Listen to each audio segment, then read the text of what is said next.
The following is a production of Minor League Baseball, the Lynchburg Hillcats, and Virch. Welcome into another night of Lynchburg Hillcats baseball. We are about 20 minutes from the start of tonight's game, and it's time for us to get you set for first pitch. Coming up over the next 20 minutes, we will preview the game with the pitching matchup and the starting lineups.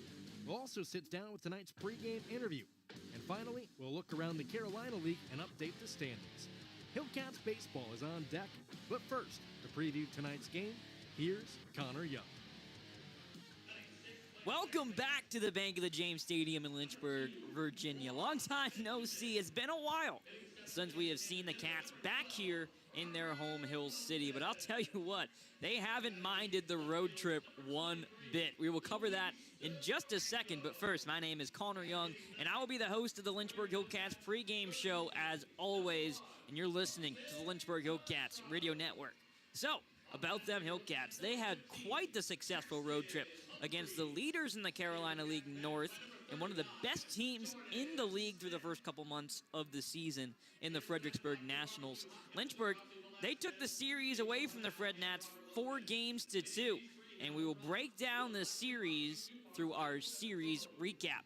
Yorman Gomez would start and close the series for Lynchburg. He got the start in Game 1 and in Game 6 and picked up the win in both games to give him a team-leading, Carolina League-leading 5 wins on the season. Lynchburg, they took Game 1 pretty handedly, taking the first game of the series by a 6-4 final, but the Cats would then lose 2 straight off the backs of some lackluster starting pitching performances, including just a 1-inning starting outing from our starter for the Hillcats today in Jackson Humphreys. Humphreys would go only 1 inning, allowing 6 earned runs in the process. So after a Game 3, 7-3 win for the Fred Nats, things were not looking too hopeful overall for Lynchburg in the series, but that would all change in a hurry. Game 4, confident 6-2 win for the Hillcats, showing they maybe have turned over a new leaf in the series, and then a Game 5 nail-biter that Lynchburg pulled out.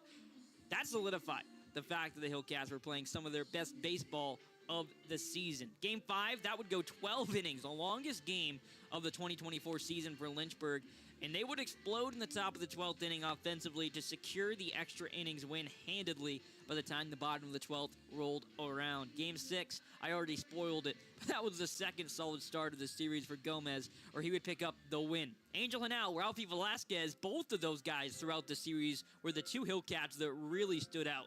They were pretty much impossible to get out for the Fred Nats and propelled Lynchburg's offense. And they were able to keep up with, if not outpace, the high-flying Fredericksburg order 1 week ago.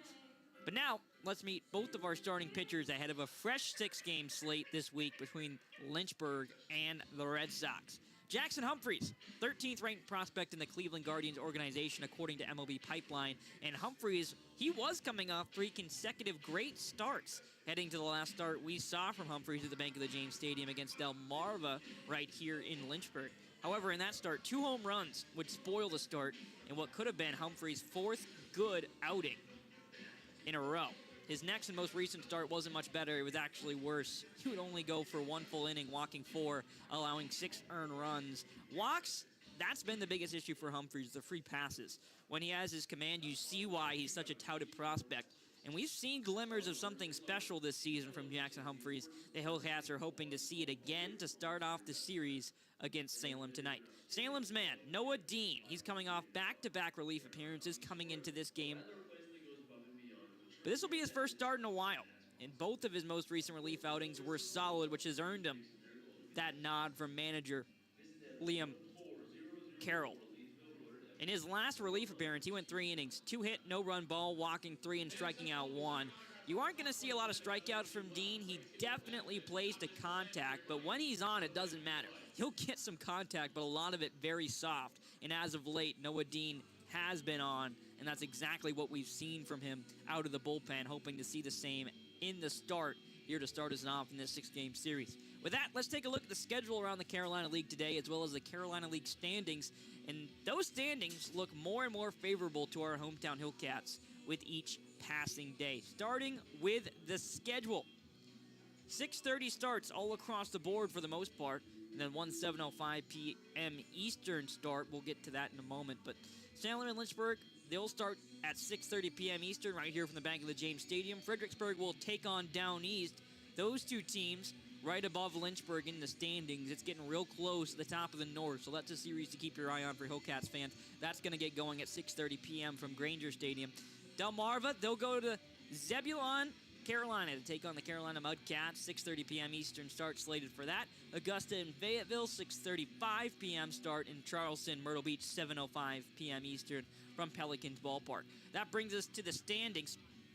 And the Hillcats in much better favor from where we left them at the end of that Delmarva series. Tied to the top, Carolina and Fredericksburg, 26-17 for the Mudcats, 27-18 for Fredericksburg after dropping 4 out of 6 to Lynchburg. Down East, ahead of the Cats by just one game, or half game even, 24-20, 2.5 games out of first place. Lynchburg, 24-21, just 3 games out. So close, you can almost feel it. It's been a while since Lynchburg's been that close to the top spot. They came into a similar spot heading back home to take on Delmarva last series. However, they would end up losing their first home series of the season against the Shorebirds, which stand in the basement, 15-29, 11.5 games out of place. And in between the Shorebirds and the Hillcats, sandwiched in between the two is Salem, 23-22, just 4 games out. They've won 6 of their last 10, and they're just 1 game behind Lynchburg. In the South, Kannapolis leads things 26-19 with Columbia a game and a half out from the Cannonballers. Fayetteville in third place, 21-24, 5 games out. Charleston and Myrtle Beach, 19-25, both 6.5. And Augusta, 1 game behind Myrtle Beach and Charleston, 7.5 games out of first place with a record of 18-26. With that, let's look back to the Hill City and see how Jordan Smith has aligned Lynchburg for our opener between these two Commonwealth rivals. Leading off, Esteban Gonzalez batting second, Ralphie Velasquez. In the third spot, Jason Churio. And batting fourth will be Angel Hanau, who went 2 for 4 with a home run and 4 RBIs in his last game. Comes in with a 7-game hit streak. Manuel Mejias will bat 5th, Benjamin 6th, Lopez 7th, Durango 8th. He's back in the lineup after 24 days on the IL. Good to see him back in a uniform. Jose Pastrana will round out the order batting 9th. For Salem, it'll be Nazan Zanatello leading off with Antonio Anderson batting 2nd. Miguel Blaze, 11-game hit streak for Blaze. He's been on a tear. He'll bat 3rd. Garcia will bat 4th. Nelly Taylor Jr. on a 10-game hit streak will bat 5th. Alcantara will bat 6th. Encarnacion 7th. De Leon 8th. And McElvaney doing the catching and batting 9th for Salem. Today's interview will be with Jack Jasiak. I sat down and talked with Jack about the adjustments he's had to make moving from college ball, where he played at USF, to professional ball here in Lynchburg. We'll tackle that and more in our pregame interview coming up next. Celebrate the history of America's pastime at the National Baseball Hall of Fame and Museum in Cooperstown. See priceless treasures that will bring your baseball memories to life.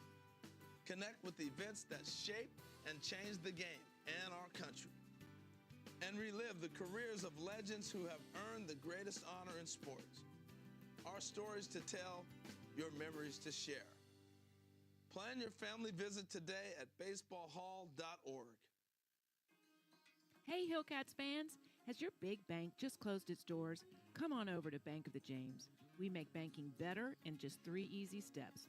First, stop by Bank of the James to open your account. Second, bring your current checking statement so we can help you with recurring transactions. And third, enjoy banking the way it should be. Why Bank of the James? We're your strong, local bank, and we're committed to you. Putting community first for 24 years. Come on over to Bank of the James. You've probably heard the old saying, the best things in life are free. But do you believe it? The Lynchburg Hillcats want to make sure you and your kids do. Sign your kids up for Southpaw's free Kids Club and experience the best free activity your money can't buy. All Kids Club members receive complimentary tickets to 5 designated Kids Club games, Virginia 529 Fun Zone passes for the whole season, and exclusive autograph sessions with players. Kids 12 and under can sign up at lynchburg-hillcats.com to activate their Kids Club membership today. You're listening to Hillcats Baseball on the Lynchburg Hillcats Radio Network. Welcome back to the Lynchburg Hillcats pregame show. I'm Connor Young with Jack Jasiak here. Jack, we're 2 months into the season at this point. What's been some of the biggest adjustments from the level you were at before to working into A-ball, and what have you learned through this part of the season? Yeah, definitely the hitters get better, and they say as you keep going up, the mistakes got to miss smaller and smaller. So definitely that, and then you see these guys. I mean, we're playing Salem again, so this will be the second time we faced them, and we're probably going to face them for a third and fourth time. So adjusting to their hitters, they're trying to adjust to you and all that. Absolutely, yeah. Like you mentioned, when you're seeing a hitter multiple times throughout a season, they're definitely going to pick up some stuff on you. Another thing that I think is a big difference from the level before is just how often you're playing. I mean, it's 6 days a week, every single week. Here at the Bank of the James Stadium, we have some weeks off when you guys are away, but for you guys, it's baseball all summer long. What's that grueling schedule? I know we're only 2 months in. We got a long ways to go, but how have you dealt with that personally? Yeah, I mean, it's something that we all love to do, and it's really a blessing to be out here every day. So you just got to take it like that. Don't take it as like, oh man, I got to come here today. Yeah. No, it's a blessing to be here. So awesome. That was Jack Jasiak of the Lynchburg Hillcats. You're listening to the Lynchburg Hillcats pregame show on the Lynchburg Hillcats radio network. Jason Brill will welcome us into the Bank of the James Stadium when we come back. Make sure to join us back for the postgame show as well after the final out has been recorded here in Lynchburg. We'll recap Game 1 and look ahead towards Game 2 where Alonzo Richardson is set to take the mound for the Hillcats. Hey, didn't look too bad in his last start here at the Bank of the James. But first, we got a game to play. The Cats are back and set for a 6-game series against the Salem Redsox, who trail Lynchburg in the standings by just 1 game. The national anthem, the Hillcats taking the field in the first pitch, all coming up next. The Virginia Commonwealth Games are back this summer in Lynchburg, Virginia, on the campus of Liberty University. Be a part of the tailgate party and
from Bank of the James Stadium in Lynchburg, Virginia, here's the voice of the Hillcats, Jason Brill. The Battle of 460 is getting set to commence for another rendition of this long and storied rivalry. One of the best in the Carolina League as the Lynchburg Hillcats play host to the Salem Redsox here on Tuesday, May 28th. Jason Brill alongside Connor Young on this beautiful, when I say beautiful, I can finally say it with confidence, Connor. A beautiful day in Lynchburg, Virginia. The sky is blue. There's a couple of clouds in the vicinity, but really nothing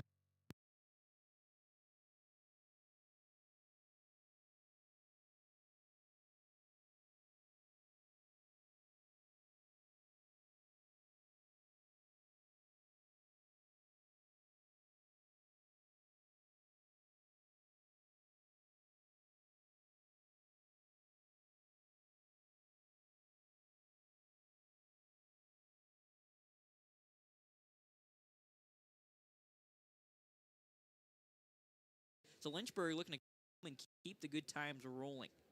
Lynchburg 24-21, 3 games back of Carolina, who leads the way. They've cooled off after their scorching hot start to the season. Salem, they are 23-22, 4 games back of first place Carolina, and 1 game back of the Hillcats. There's only 1 game between the two, 1 hour between the two in terms of physical distance, as it's really right next door. It's interesting to note that these two teams will also face off over the 4th of July week, and the reason that happens, a lot of people may wonder, the Hillcats always get a back-to-back over the 4th of July, and that's because they always want to give each team an opportunity to have a fireworks show at home, at their home park.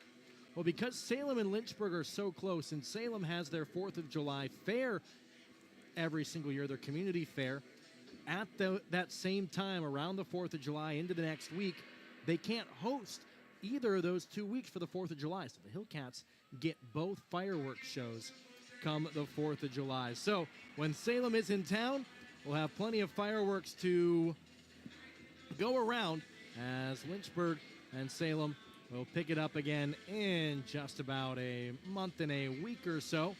But for today, it'll be a fun one in the Hill City.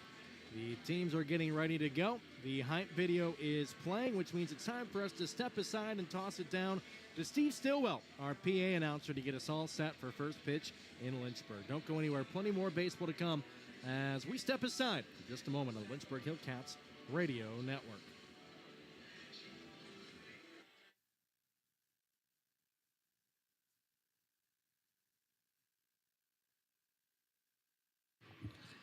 All right, fans, time to make some noise and bring back your Lynchburg Hillcats. In right field, number 9, Esteban Gonzalez.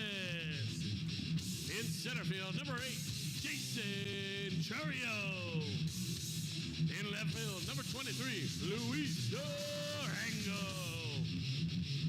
At first base, number 24, Ralphie Velasquez. At second base, number 2, Juan Benjamin.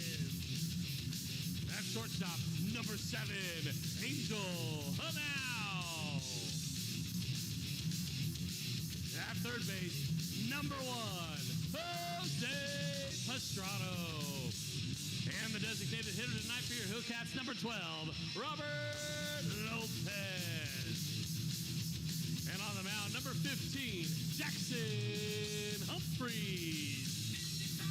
And your Hillcats managed by number 39, Jordan Smith.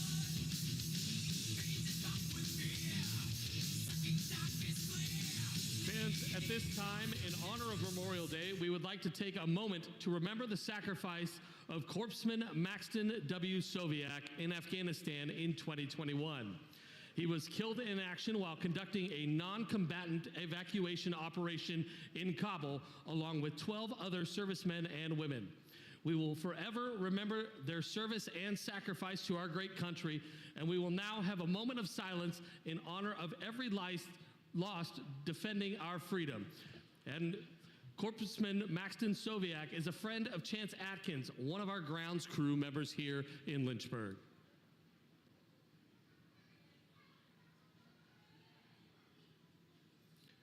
Thank you. Fans, at this time, we'd ask that you please rise and kindly remove your caps as we honor America with the singing of our national anthem by Rachel Lupo.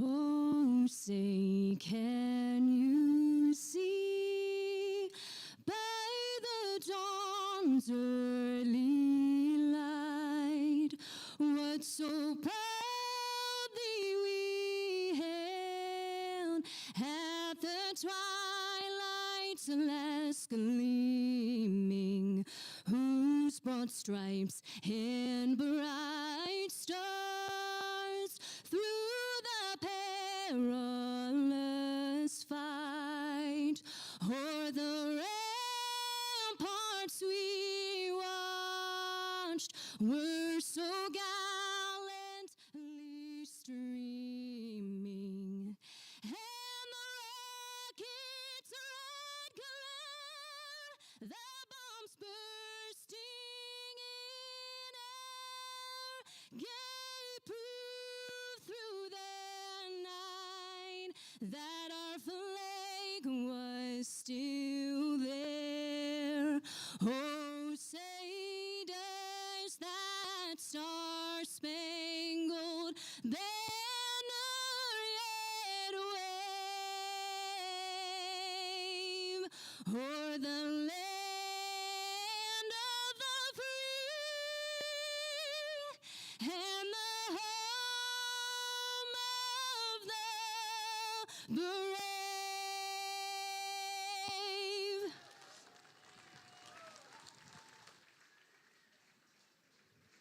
Welcome back inside Bank of the James Stadium as we wish you a happy Memorial Day and a big thank you to all of those who have sacrificed everything for the sake of our freedom and this country. So thank you from all of us here at the Lynchburg Hillcats for your sacrifice. And for the families of those, we stand with you, and we love you and support you. Time for first pitch here in Lynchburg. Jackson Humphreys will toe the rubber for Lynchburg today. The 6'1 left-hander, 200 pounds, 19 years old from Cary, North Carolina. He was the 8th round pick in 2022. And his last time out, one he'd like to forget. 6 earned runs in 1 inning. It was his worst outing since his first matchup against Fredericksburg that came back on April the 10th when he did not even record an out and gave up 6 earned runs. So in 2 outings against the Nationals, he has given up 12 earned runs. Connor, take me through some of the other numbers for Humphreys. Yeah, for Humphreys, like you said, I think he's just happy not to be playing against the Fred Nats today. Every time he squared up with them this season, it has not gone well from the lefty from Cary, North Carolina. But his numbers coming into this start, 0-3 after picking up the loss against Fredericksburg in his last go at things. His ERA at 8.10. So that's ballooned from where it was. It really hasn't been in a good spot yet this season after his first start was so catastrophic, but it got in a better spot after 3 good starts. It's been 2 bad ones for Jackson Humphreys, so he's hoping to get things back on the right track.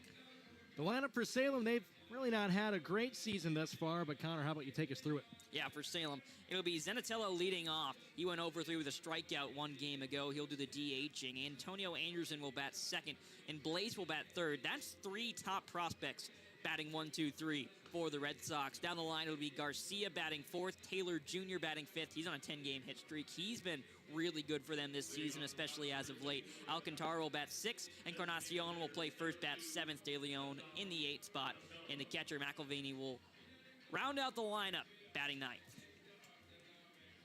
Zonatello batting .259, 2 home runs, 3 RBIs. The number 8 overall prospect in the Boston Red Sox organization will dig in for tonight's first pitch as Humphreys rocks, kicks, and delivers. A first pitch that misses low at 89 miles per hour, 6:33 the first pitch time, and a beautiful 79 degrees and mostly sunny. Humphreys back into his motion. Misses in tight, 2 balls and no strikes. The Hillcats wearing their all-white home uniforms today. I guess you can't really call them home uniforms because they wear them on the road too, but their new teal blue cap with the navy blue brim that they've been donning much of the season. 2-0 finally finds the strike zone, 2 balls and a strike. For Humphreys in his 2 really bad outings, walks have been the story. He gave up 4 walks in each of those 2 outings against Fredericksburg, which, as we said, allotted for 12 runs. That's that missed down and in, 3 balls and a strike. And so the Hillcats and Cleveland as well are going to be looking for a bit more success in terms of commanding the baseball. Humphreys, though, down in the count 3-1 to the dangerous Zonatello. As he ropes it into left field, that'll be a base knock. Durango will cut it off before the corner. Zonatello will have to hold with a leadoff single. Zonatello does a good job setting the table for Salem. Humphreys, even when he's not giving up walks, which you're right, that's been the biggest thing. I mean, 4 walks in 2 starts against Fredericksburg, you could say, okay, that's not too bad. But when you take into consideration he didn't record a single out in 1 and then only went 1 inning in the other, it kind of paints the picture a little better. But even when he's not allowing walks, he's often falling behind hitters like we just saw to Zonatello, which sets him up for success in a 3-1 count. Antonio Anderson, the second Red Sox to bat in the ball game. Anderson only batting 135, 2 home runs, 13 RBIs. As he's down in the count 0-2, as Humphreys took something off on the changeup at 82 miles an hour. The 1, 2, 3 of Salem are their 3 highest ranked prospects according to MLB Pipeline. The 2-strike pitch caught the inside corner. Anderson goes down looking on 3 straight pitches when he didn't even take the bat off his shoulder. So a good bounce back from Humphreys, showing that he does still have command and relying heavily on the off speed in that at-bat.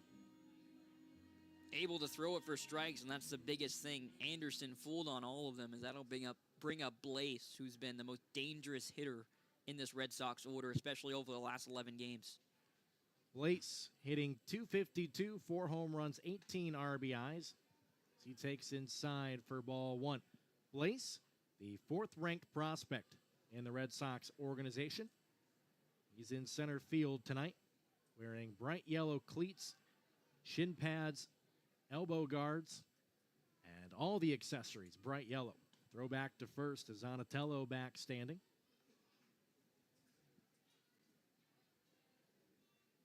Blaze,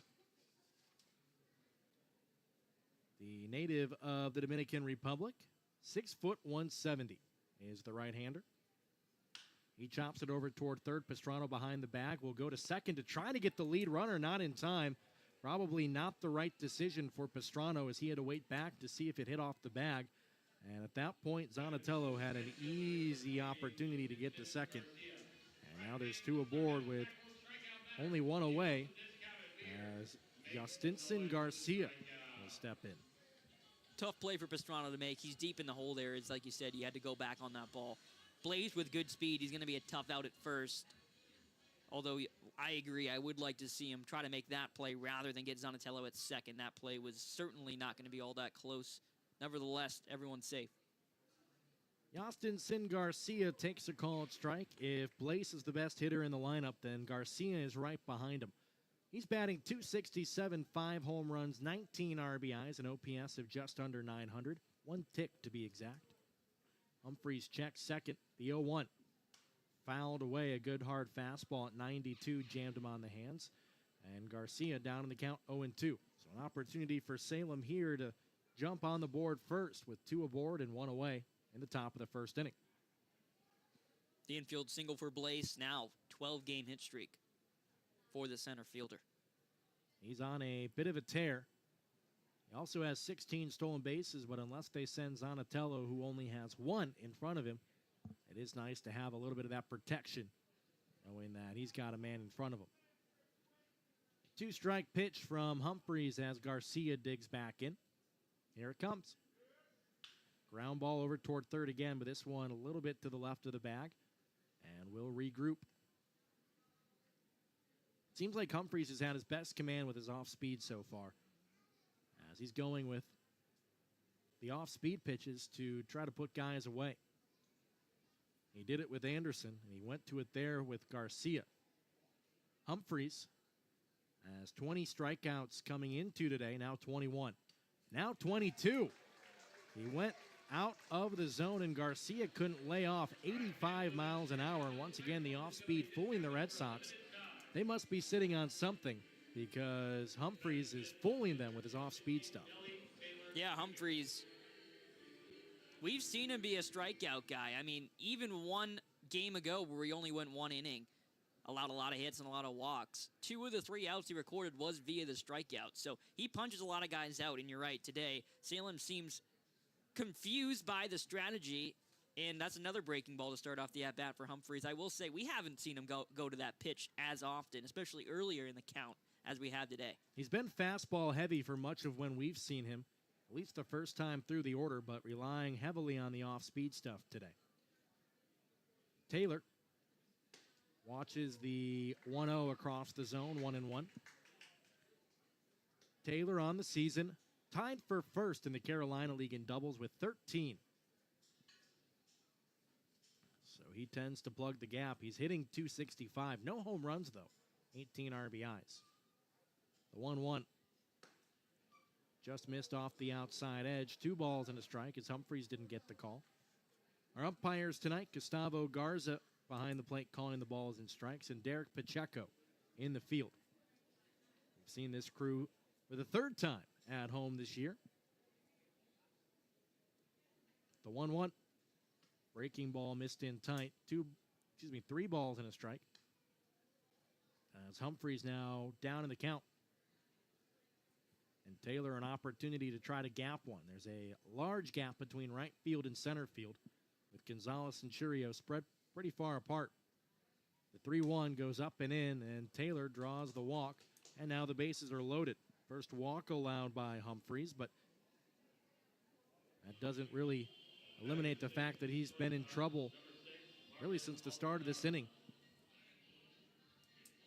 That'll bring up Alcantara. He's got 12 RBIs on the season, hitting under the Mendoza line. But for Humphreys, he's had trouble even at the bottom of the lineup with still finding command. And that's one thing where I think you can iron that out. Go ahead and attack these guys at the bottom of the lineup. He has good stuff. That's why he's ranked so highly in the Guardians organization. We'll see if he has that confidence to go to Alcantara here in a big spot. 0-1 to Alcantara. You mentioned he's batting $187. Does have the 1 home run, 12 RBIs. Bases loaded, 2 down, top of the 1st inning. Humphreys making his 21st pitch, and it's called a strike, 0-2. Now he's a pitch away from getting out of the inning. Seems to be that Salem's approach at the plate is to take 2 strikes, forcing Humphreys to get ahead in the count, at least making him work. The 2-strike pitch to Alcantara. Called strike 3. Sit down, see you later, Alcantara. Humphreys gets out of the jam as Salem leaves him loaded. And we remain scoreless as we head to the bottom half of the 1st inning on the Lynchburg Hillcats Radio Network. Check out Creative Edge Design Incorporated for your signs, banners, and wrap services. We are a 3M certified graphics installation company backed by a 3M warranty, protecting your graphics against any cracking, fading, or peeling for over 10 years. Your graphics will continue to look exactly like they did on the day they were installed. Visit us at cedi.biz for more information. Creative Edge Designs, custom designs for you. Are you a fan of fireworks or collecting sports memorabilia? Or maybe instead of the bar, you want to spend your nights at the ballpark? Whatever your passion, the Lynchburg Hillcats have a mini plan package for you. Make sure to secure your tickets for every Thirsty Thursday, Freebie Friday, or fireworks show Saturday with one of our dated mini plans. Craving more baseball? Sign up for our 30-game mini plan. Not sure what games you want to go to? The Hillcats offer undated mini plans as well. For more information and to purchase your 2024 mini plan, visit lynchburg-hillcats.com. You're listening to the 30th anniversary season of Lynchburg Hillcats baseball.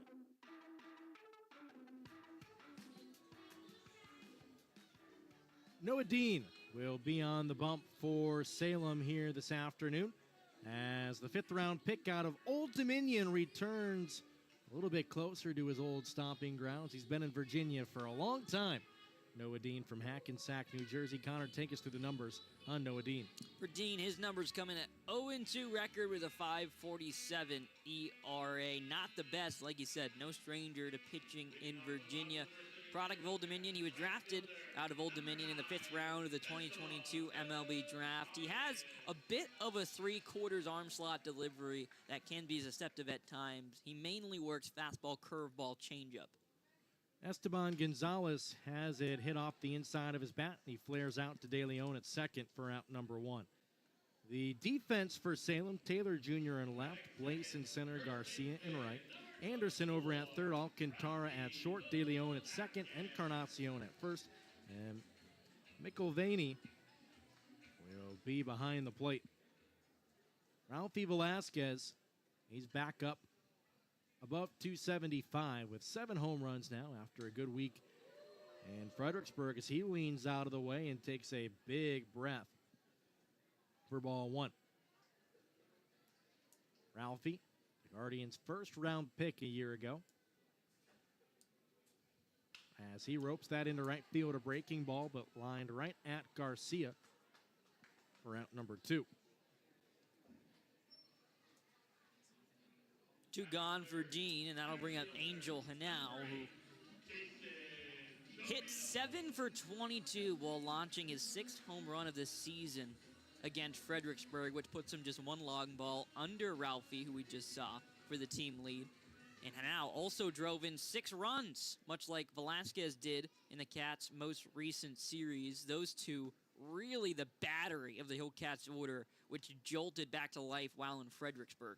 That'll actually bring up Churio, rather. Excuse me, Hanau batting 4th, Churio batting 3rd. He went 0 for 3 with a walk and an RBI against Fredericksburg in his last game. Didn't have the best series at the plate, but as always, still found his way on more times than not, drawing walks. That's what makes him such a tough out. You're exactly right. He's one of the toughest outs in the Carolina League. It's a 2-1 count on Churio this season.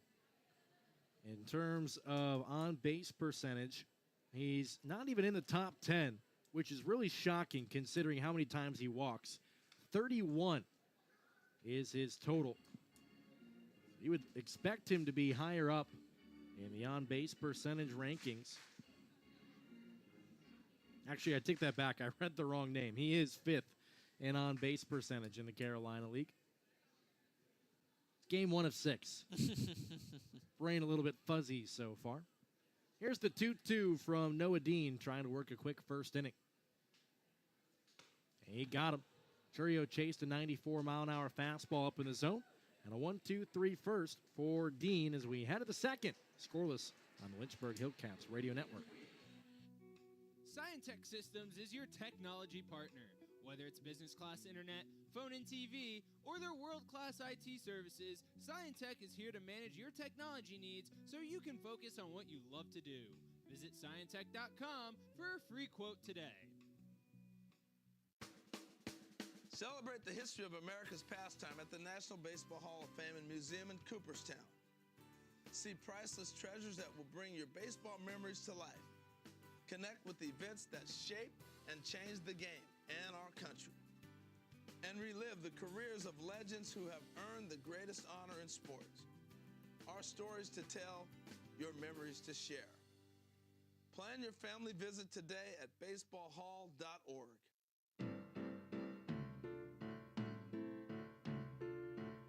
Alongside Connor Young, here's the voice of Lynchburg Hillcats baseball, Jason Prill. Well, leave it to Lynchburg. A light rain is scheduled to make its way through the Hill City. As I guess I jinxed it before the game began. I said I can finally say it's a beautiful day, but I forgot to look behind the stadium where rain is creeping toward Bank of the James Stadium. Jackson Humphreys back out here for the second inning of work. We just saw the grounds crew come on out and talk to the umpires today, as trying to make them aware of what's to come, and it could mean rain in the forecast, and hopefully we're not seeing any sort of delays. Lynchburg, that's what it's been. We had a respite from the rain while the Hillcats were in Fredericksburg, and it looked like we were going to get back-to-back pretty spectacular weeks, and who knows, maybe we still will. But yeah, anything to get away from delays like we saw against Delmarva. That was an insane week in terms of delays. Yeah. We had a couple doubleheaders, and only one of them, or did 2 of them end up being played? I can't even remember anymore. I think it was one of them got played. Yeah, it was a crazy, crazy week. I'm still trying to dry off from that one. Yeah. 0-1 on Encarnacion. As a flailing attempt at a curveball in the dirt for strike 2. That one rain out, it was a doubleheader day. And game 1 was wrapping up, and all of a sudden the skies just opened up, and the rain came pouring down all over the field. As the 2-strike pitch, check swing, they say he went around, and there's one away on the 4th strikeout for Jackson Humphreys. But as the game was wrapping up, the field ended up flooding in the final half inning. Yeah. And we just did not have enough time to get the tarp on us. The rain was coming down so heavily that it loaded the tarp and it would not budge. And so we had half the team out there, all of the front office staff and interns, and Just couldn't get it to move, and so we had to cancel game 2 of that doubleheader. And it was a freak shower. It really hit out of nowhere. 1-0 on Framey De Leon, who's batting .218 and fouls it back to the screen. 1 ball, 1 strike. What a difference we've seen, even in this game for Humphreys, when he falls behind in the count to rather when he gets ahead. Because it's really been a Jekyll and Hyde story. When he falls behind, it's either walks or setting up hitters to be in good hitters' counts, and he's gotten punished for it. Or he's breezed through just about every hitter. He's got 4 strikeouts. Every out that's been recorded has been via the K. He had to work out of a bases loaded situation in the first inning, and you're exactly right. It is a Jekyll and Hyde type scenario. As Humphreys down in the count, 2 balls and a strike. De Leon awaits. He lines it right towards second, under the glove of Benjamin into right center field. De Leon will take a big turn around first, but Churio will get it in quickly. And there's a 1-out base runner. Third hit of the day for Salem, as that brings Humphreys to 29 pitches ahead of the 9-hitter. When you look at what Dean was able to work through in the first inning, I mean, the Hillcats really didn't make him work in the first frame. McIlvaney will swing through a first pitch for strike 1. That's, I think, maybe the first hitter we've seen swing at a first pitch in this ball game. McIlvaney batting .209, 1 home run, 4 RBIs.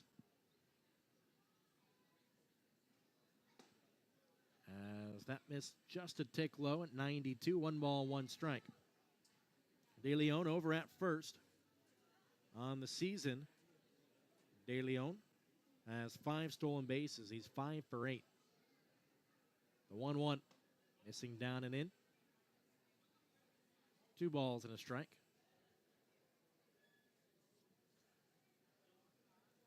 Humphreys did pitch in Lynchburg a year ago as well, but only right at the end of the season. Got about 2 months worth of starts in. They have the runner in a rundown, and a bad throw from Humphreys. Velasquez was sprawling to keep from getting past him. Allows De Leon to move into scoring position on the stolen base. So it could have been a big second out. Is now a runner in scoring position. The 6th stolen base for De Leon.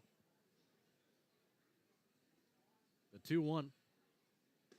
Pulled the string on it, McIlvaney. 2-2 on the right-handed hitting catcher. Speaking of catchers, on that play from Velasquez, some of those backstop instincts looked like they were on full display. That was not an easy ball to keep in front of him. Humphreys whipped it to him as he was trying to get out De Leon. Good work from Velasquez to keep it in front. Line drive over toward third. A short hop eats up Pastrano, and Hanau backs him up and fires it to first. Not in time to retire the batter, but it did hold De Leon at second. Pastrano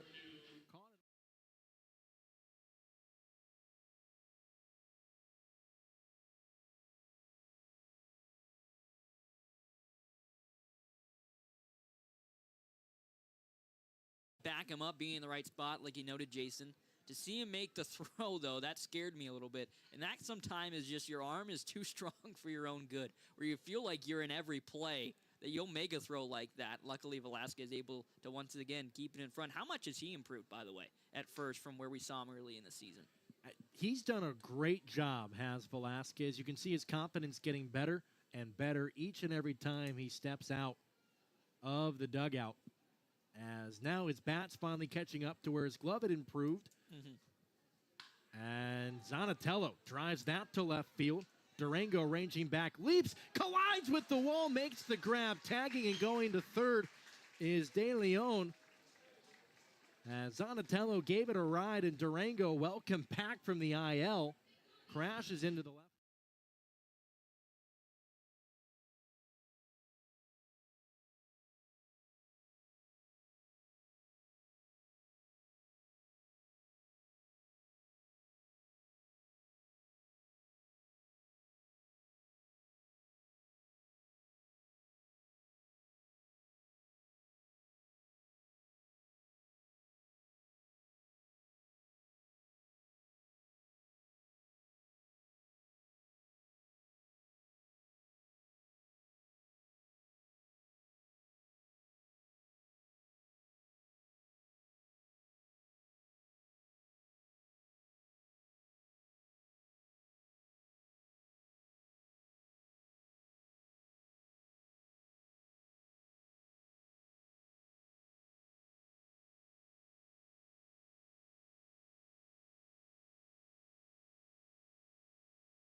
to try to get around the 10. Allows one runner to come home, and Salem takes a 1-0 lead as we head to the bottom half of the second on the Lynchburg Hillcats Radio Network. The YMCA has been serving Lynchburg and the surrounding community for years. With 2 Central Virginia locations, the YMCA has plenty to offer for kids and adults alike. To join or check out one of the classes, camps, or programs offered by the Y, visit ymcacva.org. or stop in at their downtown or Jamerson locations. The YMCA is a proud partner of Lynchburg Hillcats baseball. Hey fans, are you looking to disconnect and enjoy a perfect getaway? Well, let me introduce you to Crabtree Falls Campground. With campsites right on the river, 4 rustic cabins, and bathrooms with hot water, Crabtree Falls Campground is your place to stay this summer. Located just an hour drive from Lynchburg, Crabtree Falls Campground is just a half-mile hike away from the tallest waterfall east of the Mississippi. Visit www.crabtreefallscampground.com or call them at 540-377-2066 to book your stay. You're listening to Hillcats Baseball on the Lynchburg Hillcats Radio Network.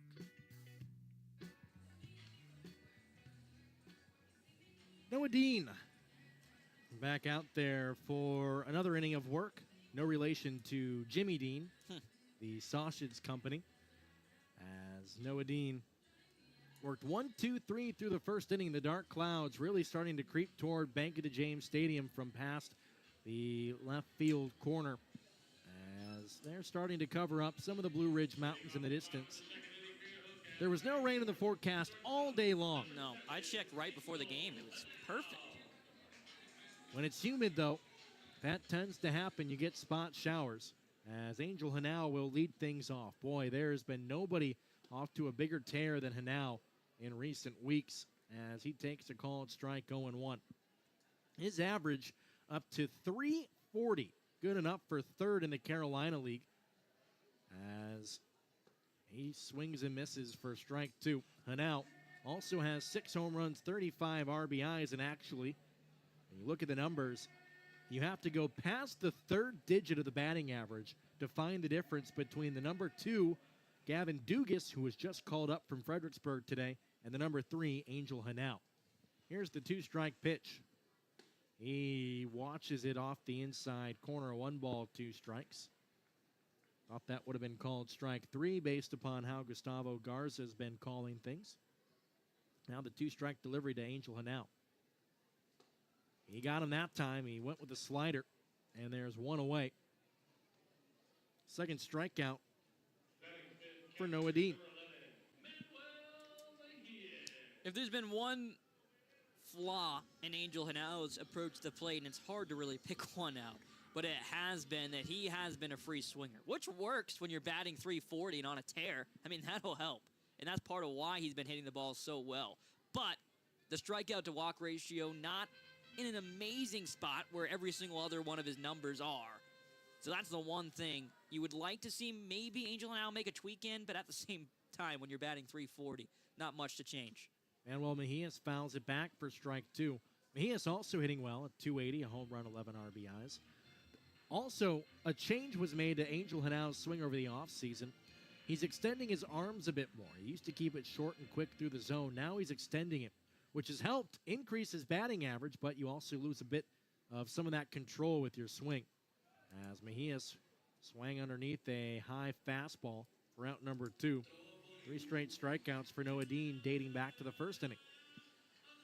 Dean only 15 pitches he's had to throw to do it, and 11 of the 15 have been for a strike. So he's been attacking the zone, and the Hillcats have been obliging.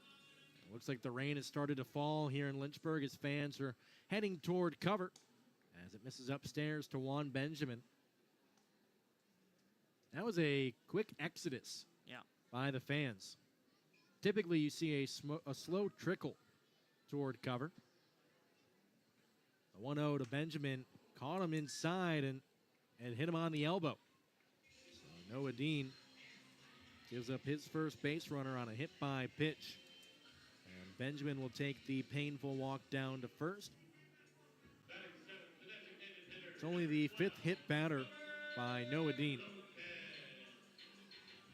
as Robert Lopez will step in.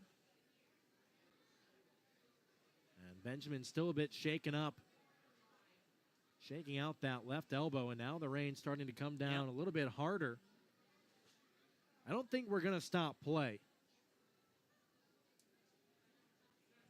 At least not that I'm aware of. Now the pitch has Benjamin heading towards second. The throw is high off the end of the glove. Benjamin will take a look toward third, but a hold there. As maybe the weather had.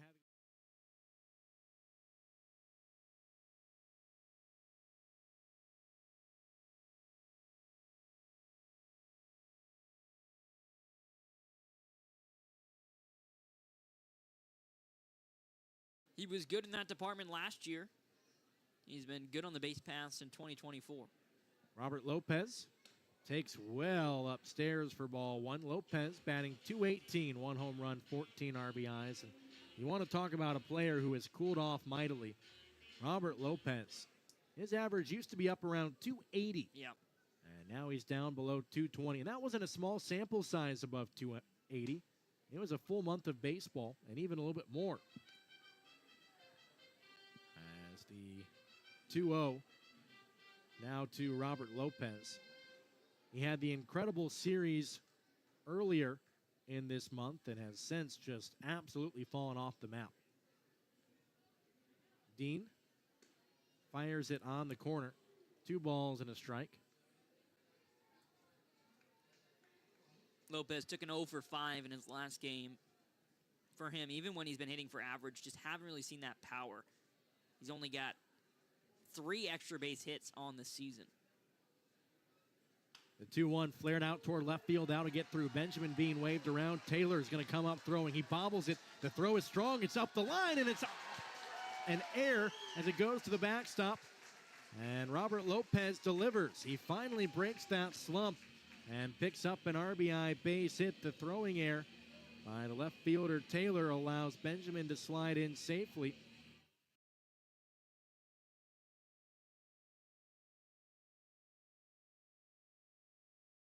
Line by Taylor in left field. What an aggressive send from Jordan Smith.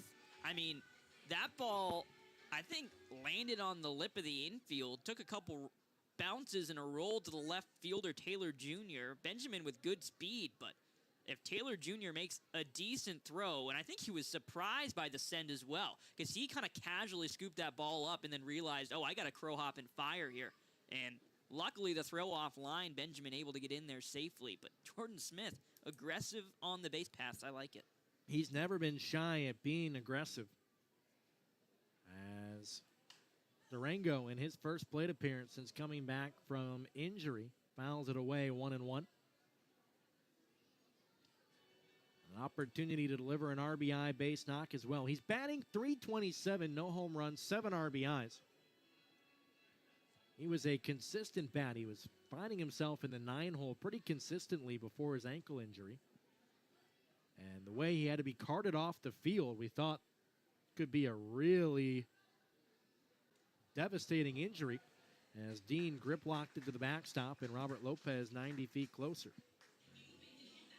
But Durango, really just about 3 weeks later, already back in playing condition. My guess is he probably won't go the full ball game tonight, still trying to ease him into a regular activity. That's typically how Cleveland has operated in these situations, about 5 innings one night, 7 the next, and then 9, getting them back into playing condition. That's the 2-1 to Durango. He has a check swing upstairs. They appeal. He did not go around, and it's 3-1. Durango today in the 8-hole, 1 spot above where he is typically. 1 aboard, 2 down. The 3-1 from Noah Dean, the tie ball game.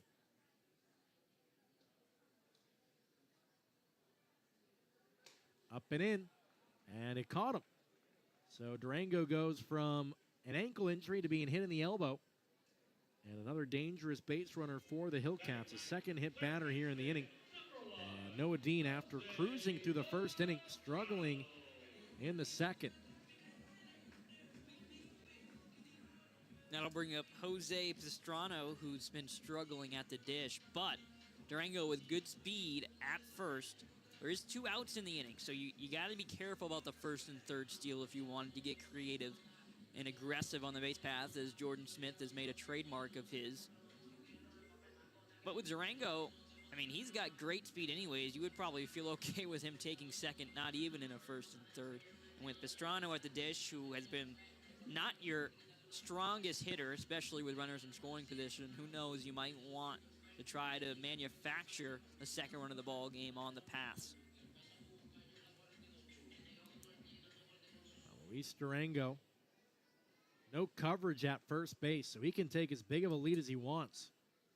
And Noah Dean, I don't think he could believe that nobody was covering the bag, so he stepped off, and now Encarnacion will have to straddle the bag. I was personally dumbfounded to see that. Durango, one of the fastest guys in all of the Carolina League, and he could have just taken as big of a lead as he wanted. He holds in the first pitch, a breaking ball, calling a strike, 0-1. Even though Durango's been out with an ankle injury, you still have to be wary of him swiping second.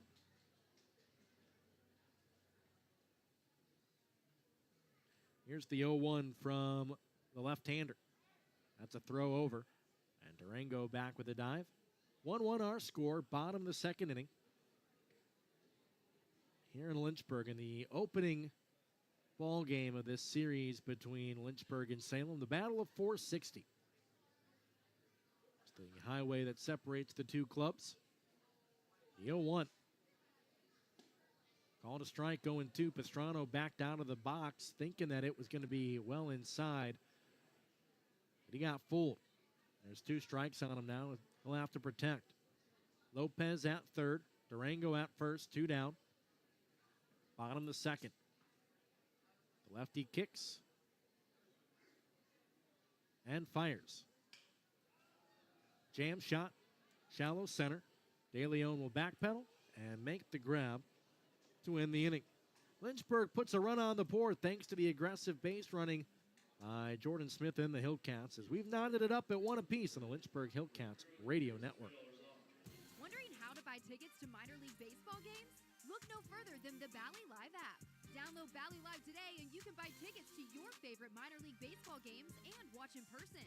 Can't make it to the ballpark? We got you.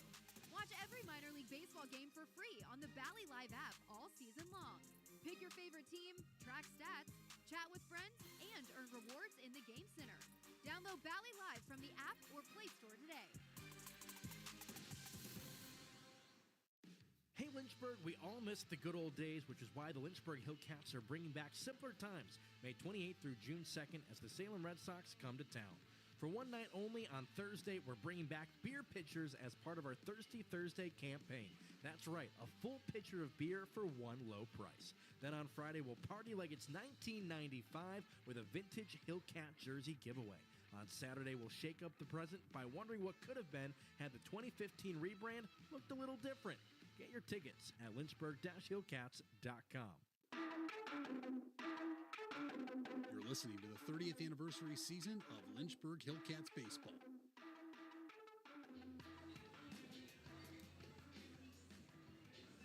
We head to the third inning, and Lynchburg all knotted up at 1 apiece. As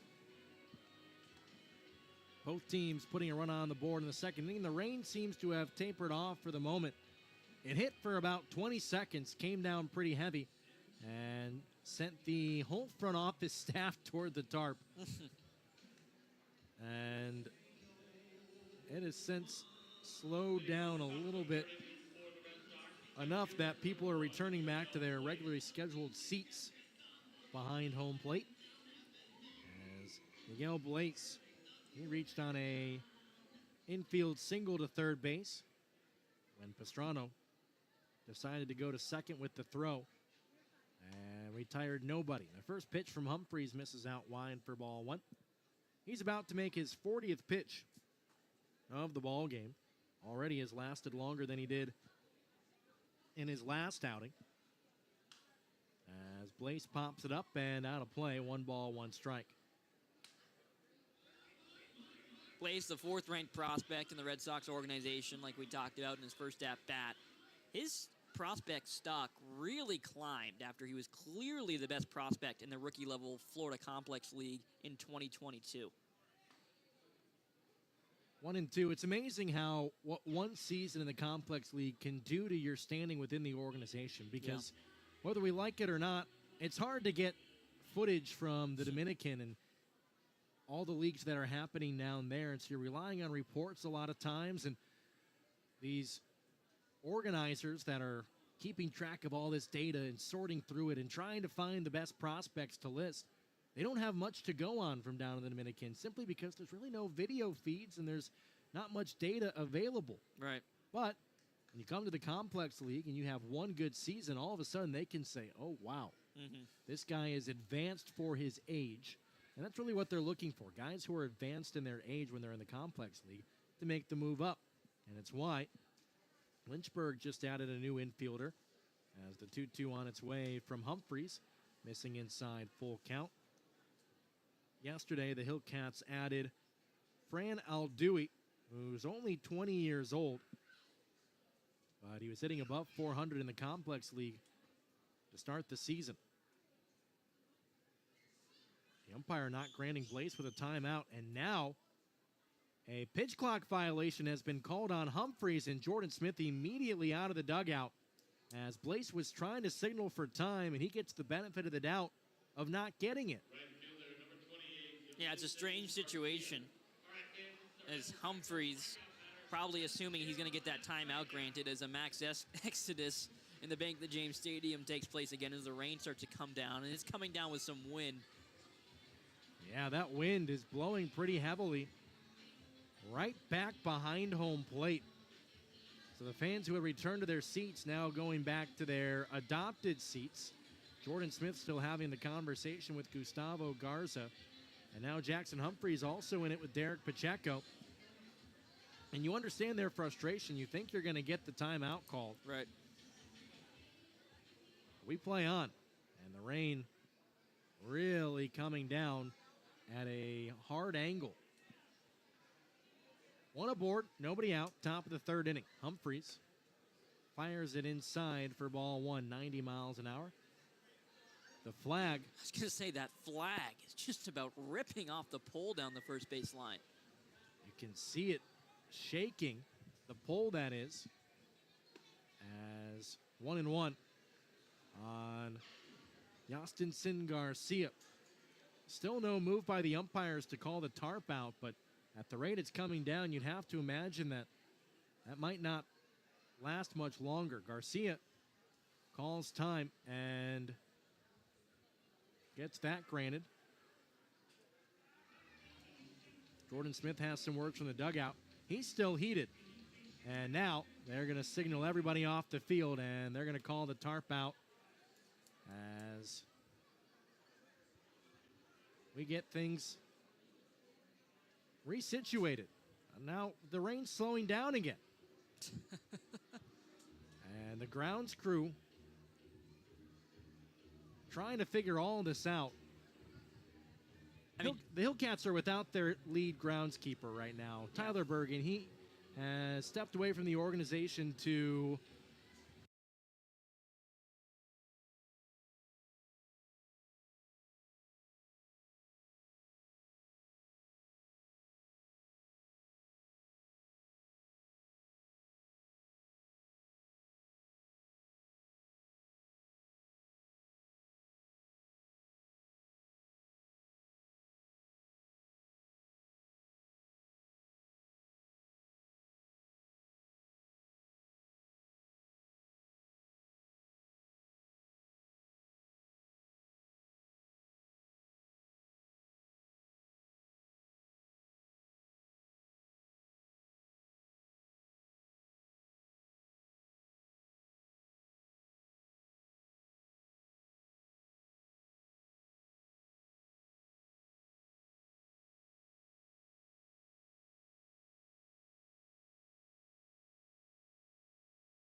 has got to be a new record.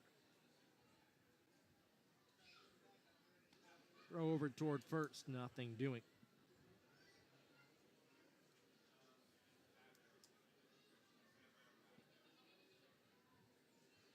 After a day where weather was not supposed to be an issue, already had one slight weather interruption.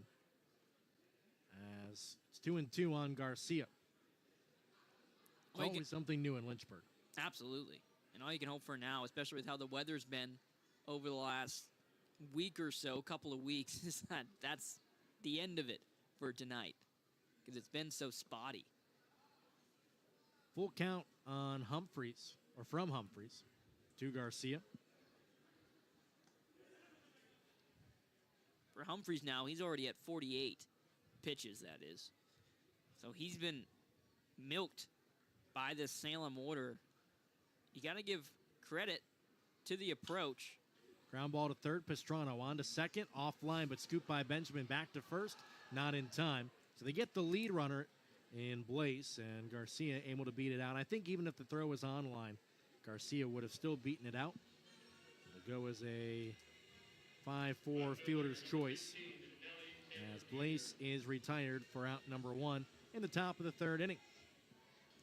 Nelly Taylor Jr., who walked in his first plate appearance, will step in. The other thing to note about Humphrey's pitch count is in situations of rain, the extra balls he throws count toward his pitch count. As the first pitch to Taylor is upstairs for ball one. And so, not on the official stats sheet does it count. Right. But when coaches go to make determinations about how long a starter should go, sure, they take into account how many pitches did they throw when there was rain. They throw over to first, and they have Garcia in a rundown, and he gets back safely as Humphreys kind of loafed his way over to first. And Garcia able to slide in safely. So they had him in a pickoff. Just sloppy play from Lynchburg so far today. They already have 2 errors allowed and another opportunity to try to get Garcia out. And they had nobody back at first base to cover. It's the third time we've seen a runner get picked off, or at least be fooled by a pickoff, but every time they've been safe. 2 of them, they've resulted in stolen bases. And that one, Garcia is able to get back in time. And yeah, you're right, Humphreys, I do think it was a bit of an early throw from Velasquez on the rundown. He could have pursued him a little bit farther to give Humphreys some more time, but he didn't think he was going to have to cover that bag until it was too late. 1-1 on Nelly Taylor. He takes a strike. 1-2.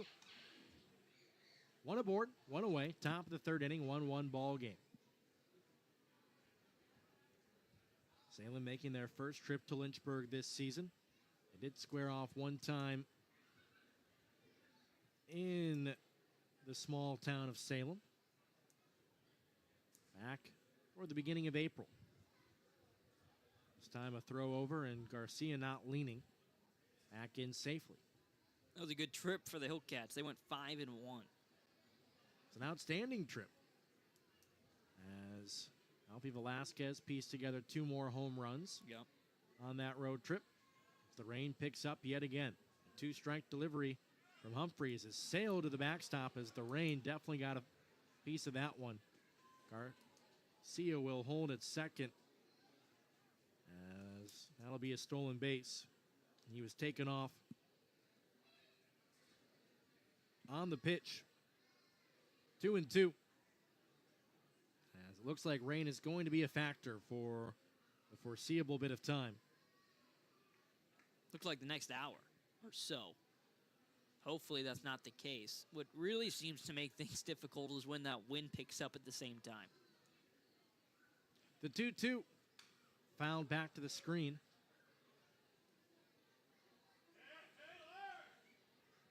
As Taylor staying alive. Another long inning for Humphreys. Only 1 out. And he's out to make his 55th pitch of the at-bat. The 2-2. Missed off the outside edge. Full count.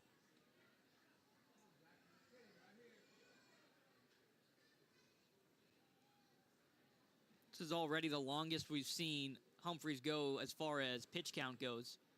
52 pitches was his most. He's at 56 now. Missing below the zone, another full count. What an approach by Salem at the dish. And Jordan back on the top step. Jordan Smith, that is.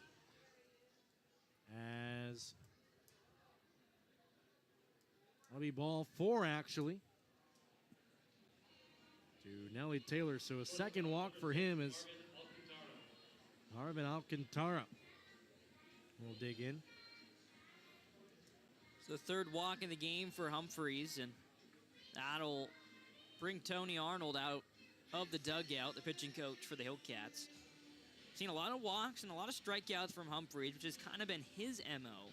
It also has been the standard for Salem. They rank 3rd in the Carolina League in walks drawn at 220, but then they have the second most strikeouts as a club with 469 coming into today. So they'll get on, but they have a hard time putting the ball in play at the dish.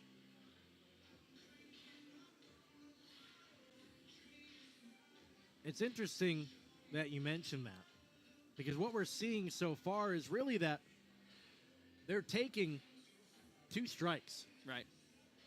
They don't really swing away until they have 2 strikes. Now, granted, there's been a few exceptions, but for a lot of the strikeouts and even a lot of the walks, they just haven't even taken the bat off their shoulders. Yeah. For this specific matchup, I don't hate the approach just because you kind of want Humphreys to prove that he can come into the zone on you. But that can definitely be something that bites you if that's kind of your standard operating procedure for whoever is on the mound. That missed down and away for ball 1.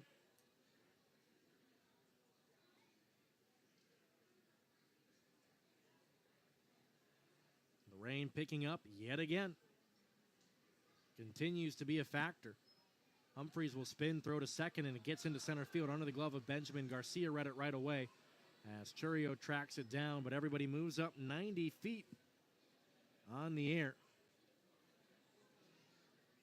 So that one just doesn't make a whole lot of sense to me. You're picking off, first of all, to the runner at second base, which I usually am not a huge fan of. That's a tough throw.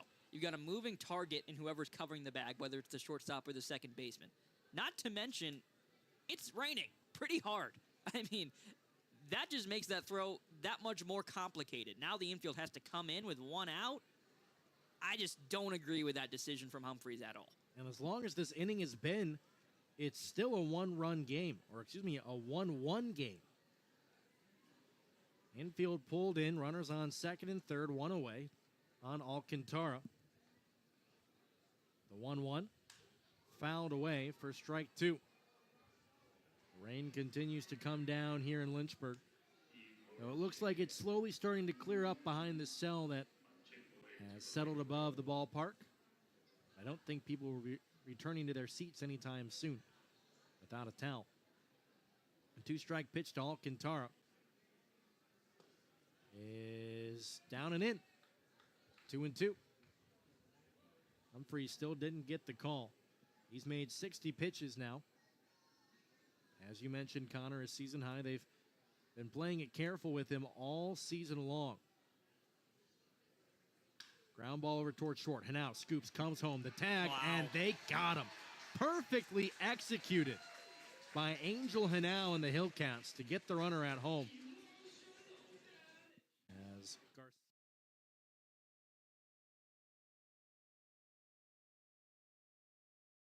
Runners at the corners, a 6-2 fielder's choice as Alcantara gets aboard. Taylor goes down to third, and Fraley Encarnacion will step in. If Salem leaves this inning without getting a run on the board, as Jordan Smith will come out and make a move to his bullpen.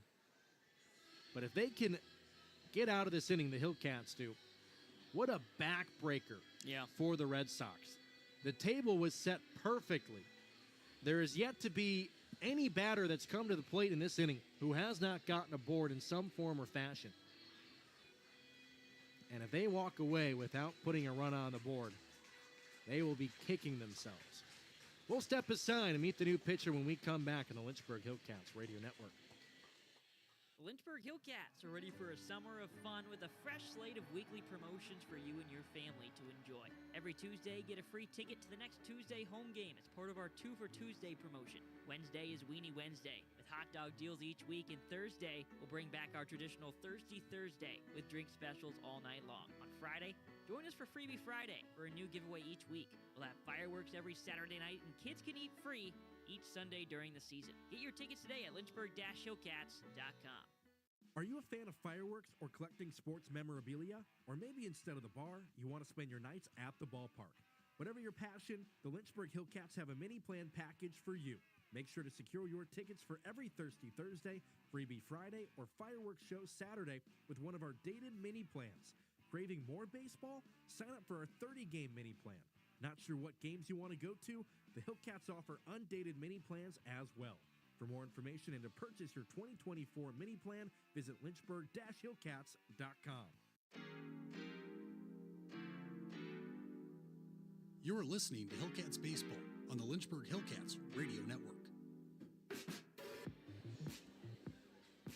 Renny Artiles will be the new pitcher on the bump to try to finish out this third inning.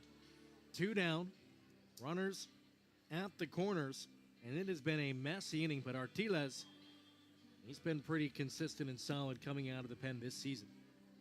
Yeah, he holds a record of 1-2, ERA of 3.31. He's gone 16 and change as far as innings go. 17 runs against him. We were talking about this last home series, Jason. For Artiles, he is one of the weirdest stat lines on the Hillcats this season. He's got 6 earned runs, not a lot at all, but 17 runs against him. That's 11 unearned runs against Artiles. So the numbers maybe look a little bit better than he has been, or maybe he just hasn't gotten a lot of help behind him. It's tough to say, but he's in a big spot here for Lynchburg. Upstairs to Encarnacion for ball 1. Encarnacion on the day. He struck out swinging to open up the second inning, as Humphreys was able to get 2 2/3 innings of work in. He's responsible for both runners aboard. The 1-0 slid just away from the head of Encarnacion. 2-0. With the defense that the Hillcats have shown tonight, Artiles might see that run count climb a little bit more than he wants. 2-0. As the right-hander fires it past Encarnacion at 93, 2-1, a big first strike. Artiles, his last outing, 3 innings, 4 hits, 2 earned runs, 0 walks, 5 strikeouts. So that's a way to get your defense out of it. Just strike out the hitters you see. Runner fakes towards second, and a break for the Hillcats as that caught a piece of Encarnacion. That'll send Taylor back to third, as Encarnacion tried to get out of the way of it, but it caught him right on the rump. He'll head down to first, and the bases are loaded with 2 down in the third for Framey De Leon, who singled and scored in the second inning. That wet baseball really playing a factor. Definitely. That saved a run for Lynchburg. The fact that just barely grazed Encarnacion. Still not out of it by any means. Artiles fires it out wide for ball 1. The rain continues to come down, though it is lighting up.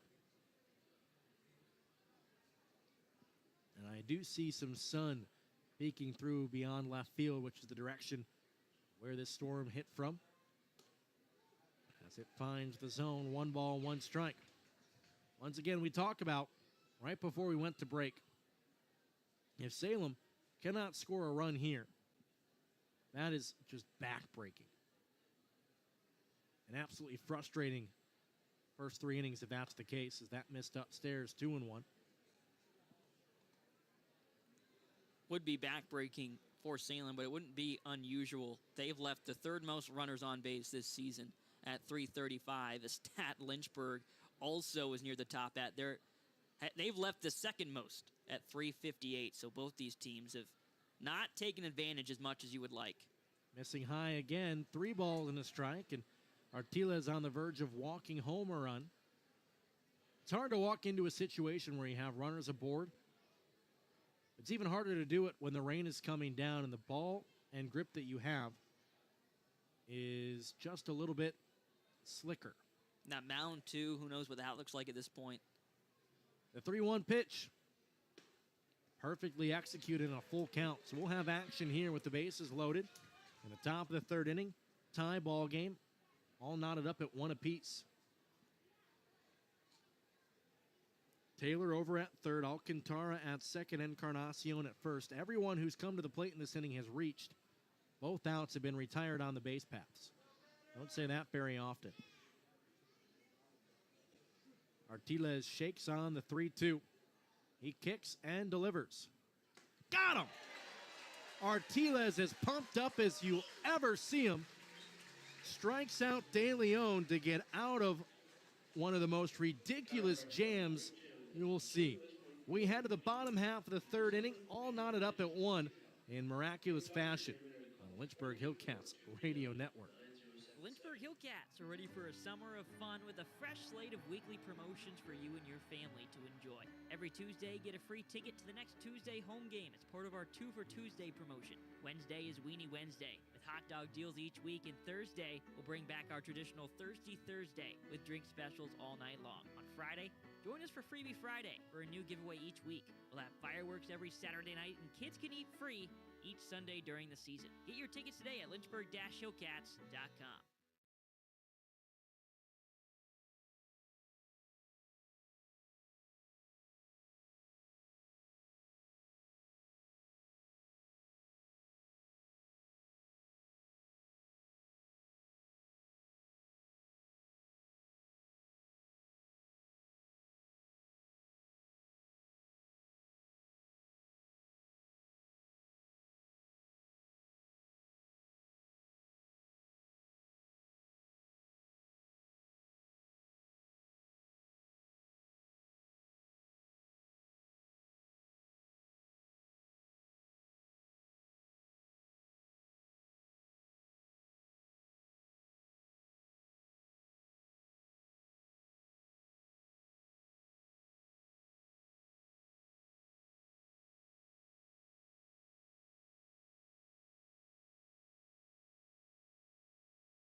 Scribbles of a match. Has just been so much happening. 3 errors for Lynchburg, a handful of walks, some hit by pitches, wild pitches. It's been interesting. We haven't seen more than a single for Salem, but they've been moving all across the base paths. Lynchburg on the other end. Dean's been working quickly, only at 30 pitches now after the delivery to Gonzalez. Gonzalez 0 for 1. He lined out to second in his first plate appearance. He's another guy who's really cooled off after a couple of strong weeks. The 0-1 misses down and away. 1 ball, 1 strike. Gonzalez,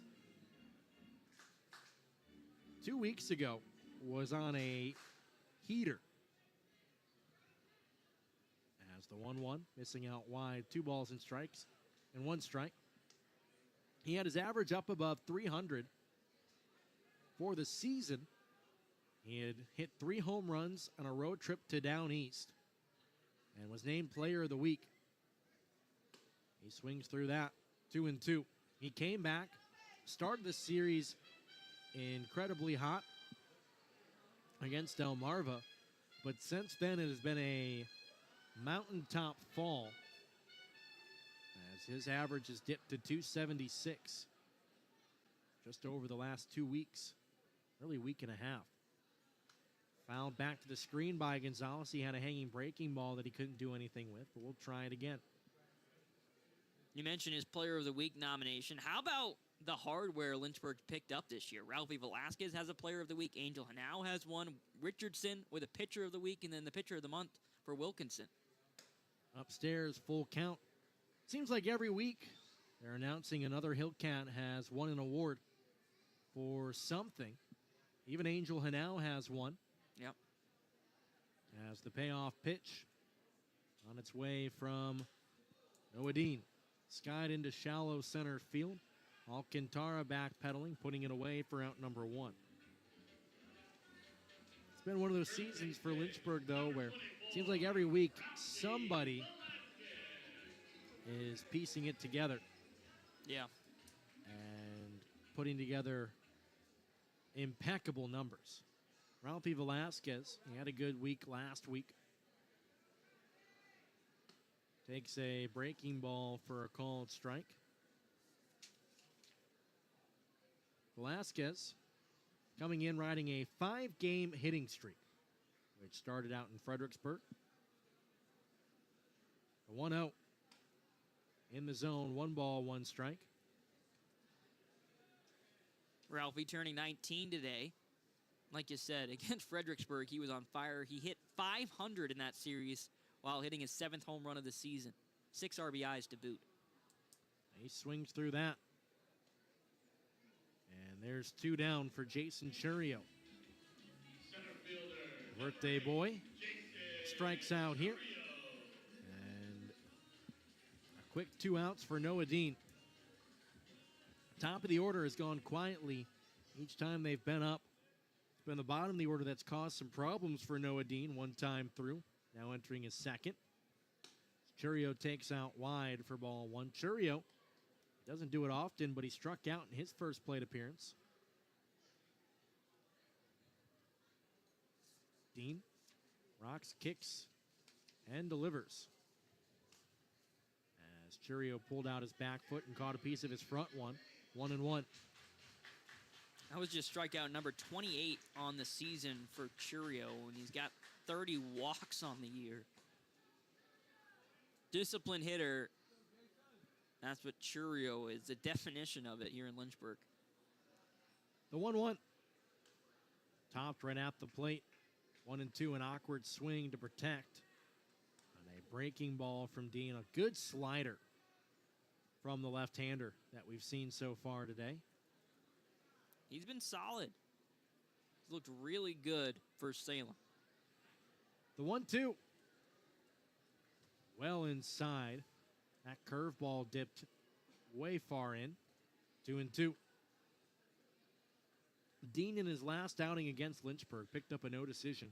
Went 3 innings, 4 hits, 4 earned runs, 5 strikeouts, and 2 walks. Rain picking up again for the 2-2. Churio fights it off into the screen, and we'll try it again.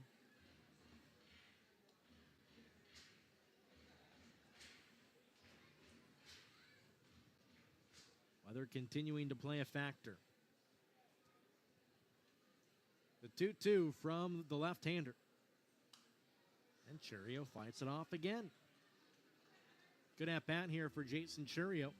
Great at-bat. Something that he's been doing all season long. He knows how to protect, and he doesn't like to expand his zone. Now the 2-2.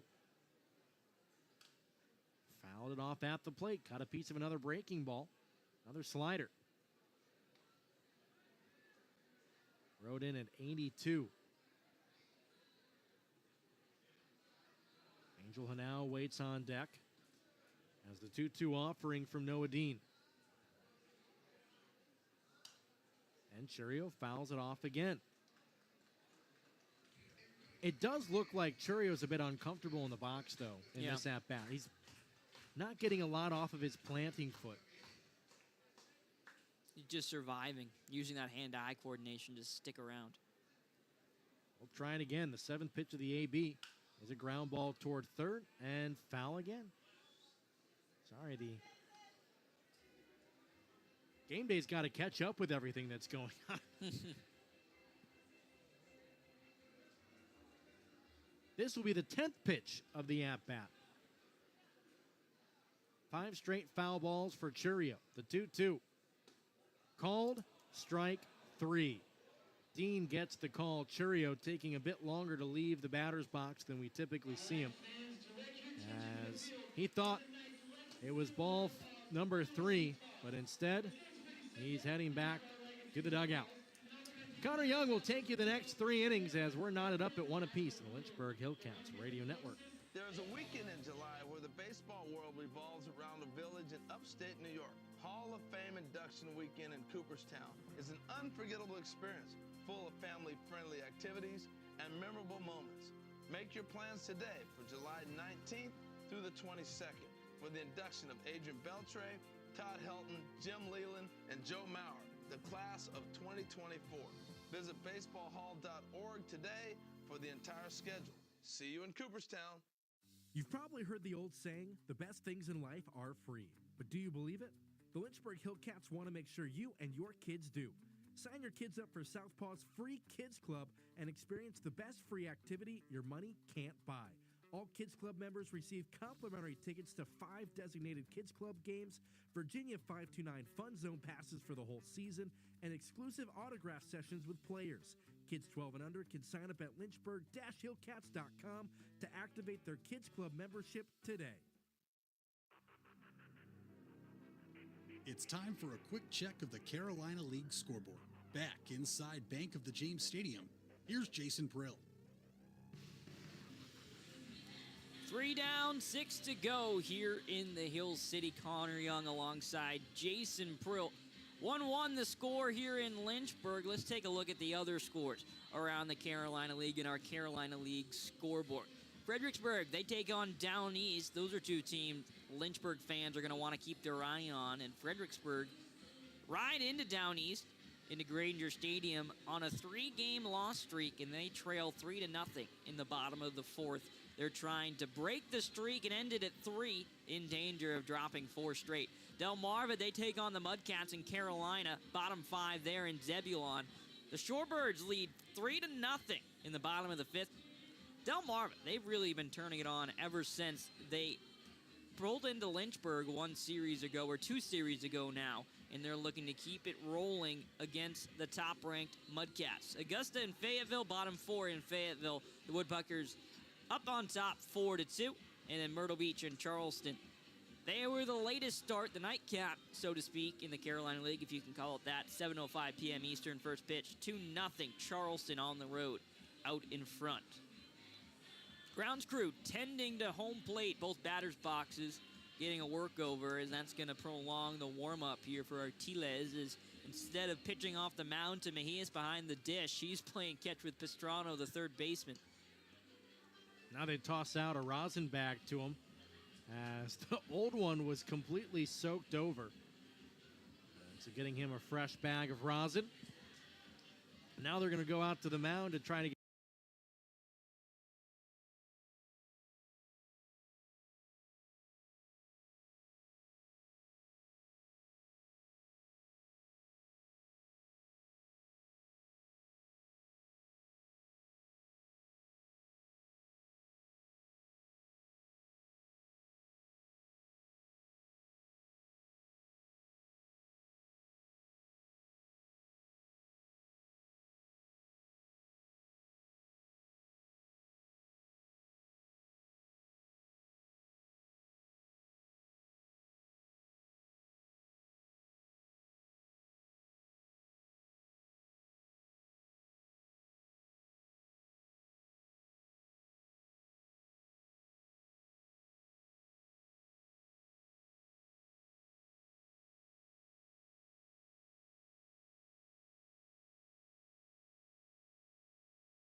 get some experience and do something a little bit differently and build their repertoire and resume. So maybe that's what's going on here, but kind of strange to see the manager down the first base line. Ozzy Chavez over at third, the bench coach for Salem, as Artiles will start off. McIlvaney with a strike. It's an 82-mile-an-hour slider. Slides in on the inside half.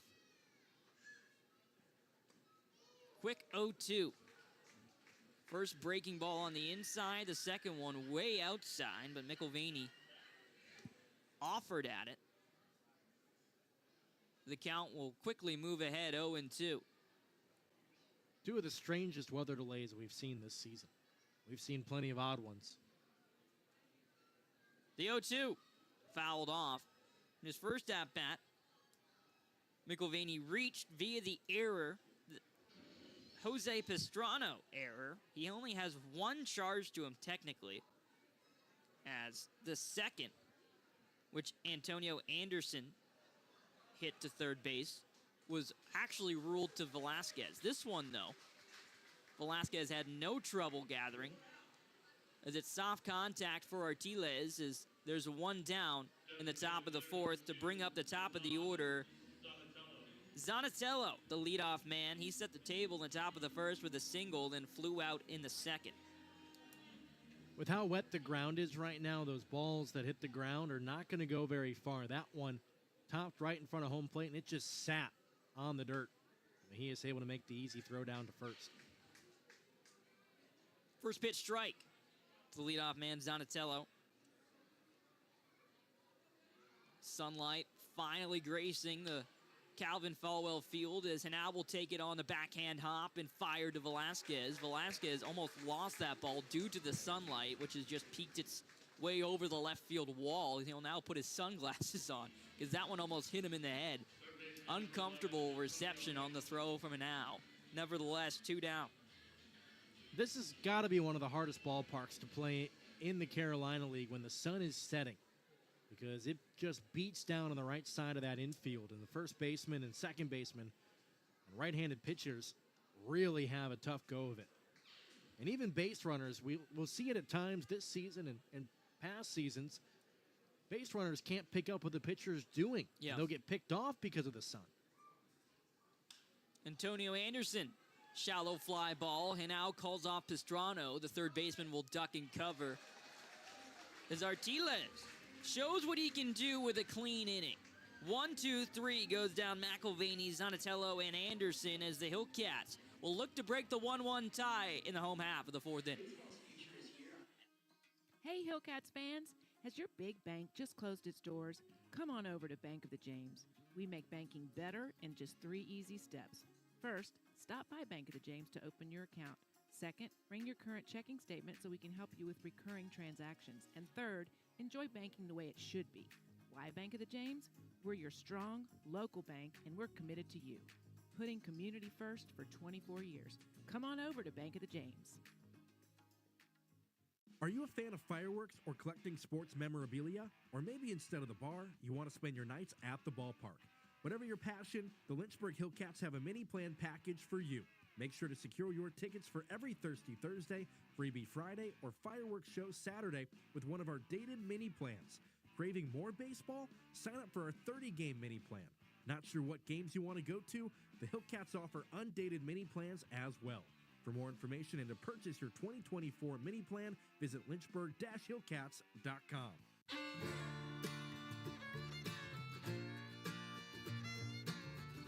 Back inside Bank of the James Stadium for the middle innings, here's Connor Young. You know, Jason, you talked about being thankful you're a broadcaster on a day like today. How about the grounds crew? Heading back out to tend to the batter's boxes and out in front of home plate as well. They've been making trips from the bullpen, the Hillcats bullpen on the third base line, back to the field, to the mound, talking with umpires, all in the rain. You wouldn't be playing without them, so you got to give your props to them. And now you have to think about the fact that it's Salem's grounds crew that's really out there right now. So they're not even typically here, and they're having to do all this stuff. Boy, they're probably like, man, I can't wait to get back up 460. Noah Dean still in the game. for the Red Sox. He's gone 49 pitches, 3 innings strong, 5 strikeouts, just 1 earned run. He's been very solid for the Red Sox. Just 1 hit against him. And as the lone Hillcat to find a base knock today was Robert Lopez, and it drove in a run. Juan Benjamin was hit by a pitch, stole second, sat there as Lopez came up to the dish with 2 outs, poked one through the infield on the left side. It barely reached Taylor in left field. Taylor not expecting Jordan Smith to send Benjamin, which he did from second base. The throw was offline, off target, and that's how the Hillcats have mustered their lone run. And it's the equalizer as of now, but Angel Henao, he's shown that he can change a tie ball game with just 1 swing. Boy, has he ever. He's second on the team in home runs with 6, and he has been an absolute force to be reckoned with in the batter's box, and he can set the table for a big inning with a good at-bat here. He takes a liking to the first offering from Dean at 91 on the outside half. Fouls it back off the screen for strike 1. The delivery. Grounded to third baseman Anderson, who takes it on a short hop. 1 down. No! Dropped at the last second from Encarnacion. A relatively routine reception for the first baseman as the throw not bouncing, about waist high. He had to flip the glove over, catch it in a scoop style, but still something that you would expect him to have no problem handling. Nevertheless, it's an error charged to the first baseman, the second we've seen today. You can almost guarantee that that ball got caught right in the sunlight because he didn't find it till the very last moment, and it just popped out of his glove when he finally did see it. So it's a leadoff base runner for the first time today for Lynchburg. That'll bring up Manuel Mejias, who struck out swinging in the bottom of the second.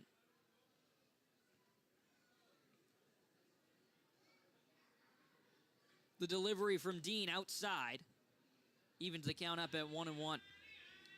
Looks like the Hillcats are a little bit weary of Noah Dean's pickoff move. And now his first instinct on that pitch was to head back to first. The lefty looks over. Will go Hanao's way. Hanao staying real close to that first base bag. We back with a step. When you get your leadoff base runner aboard, especially with a gift, you don't want to immediately give them the out right back. Got to capitalize. Here's the 1-1. Mejia sends a drive into a ball. Charging in on it is Taylor to the line. It's a long run, and he'll end up crashing into the wall, but he makes the play. He was played shaded to the first base line, so hugging where the center fielder would normally play. So it was a long run all the way back to the third base line to make the grab, but he shows that speed, covers a lot of ground in left field, and Henao not able to tag up. Mejias just got underneath it. He put a good swing on it, but underneath of it, and it just floated to left field, giving Taylor plenty of time to track it down. Juan Benjamin was hit by a pitch, came around to score. Encarnacion will make the head-high grab on the pickoff throw from Dean. The second, he has hurled Hanao's direction, and now will take his lead. 1 out, 1 aboard in a 1-1 ball game. Benjamin pops one, going deeper towards the warning track and just shy as Garcia backs and makes the over-the-shoulder catch. That ball had a little bit more carry than I thought it would initially. Benjamin, not the type to showcase a lot of opposite field power, at least in 2024. Send a drive into that ball, but it's a long out number 2. Dean, an opportunity to help his team out after the leadoff error that allowed Henao to get aboard. He can get through Robert Lopez.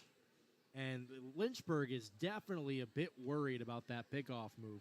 Angel Henao, every single pitch that hasn't gone to first, he scampers back to first as his initial movement.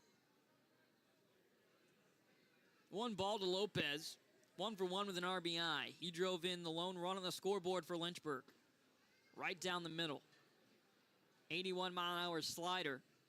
Middle, chest high to Lopez. Be the first strike of the at-bat. Pitch number 58 from Noah Dean. Kicks, fires. Close. Misses the outside half, according to home plate umpire Gustavo Garza. He's gone back and forth with that corner all throughout the night, whether he's granting it or calling it a ball. And there's just no consistency. That's tough for a pitcher. Back over to it now.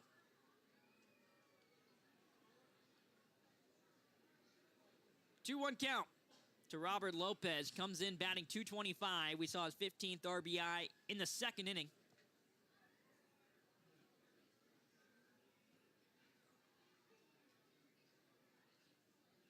The 2-1, Hanau takes off. It's a ball high. Hanau with a head first slide in there. He's been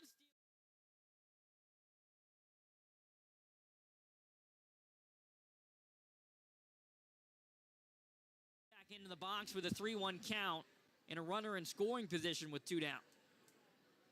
Hanau stumbled out of the break, so after all those throw-overs by Noah Dean, Hanau picks one to run on and just gets in ahead of the tag. 3-1 count. It'll move full. The slider just nabs the outside half. Lopez saying exactly what I said earlier in this at-bat is find some consistency on that corner. Lopez calls time. This time granted by Garza. I mean, it was a ball earlier in this at-bat. Yeah. And this time, he calls it a strike. And for a catcher especially, that's got to be one of the most frustrating feelings when you're at the plate. Angel now leads off second. 3-2 count with 2 down. Tapped. Right back to the pitcher, Dean. The lefty will shovel to Encarnacion. As Angel Hanau will be stranded. The Hillcats scoreless in the bottom of the fourth, the second straight inning where they've left with a goose egg. Top of the fifth coming up next on Lynchburg Hillcats Radio Network. The Virginia Commonwealth Games are back this summer in Lynchburg, Virginia, on the campus of Liberty University. Be a part of the tailgate party and opening ceremony's kickoff celebration. For more information, visit commonwealthgames.org. Tonight's broadcast is directed and produced by Virch. Virch elevates your broadcast by supplementing your production staff with experienced switchers and operators. The graphics you're seeing on our broadcast tonight are powered by Virch's all-new graphics engine, offering advanced stats and personalized graphics on a budget. Visit www.virch.co to give your fans the next-gen viewing experience.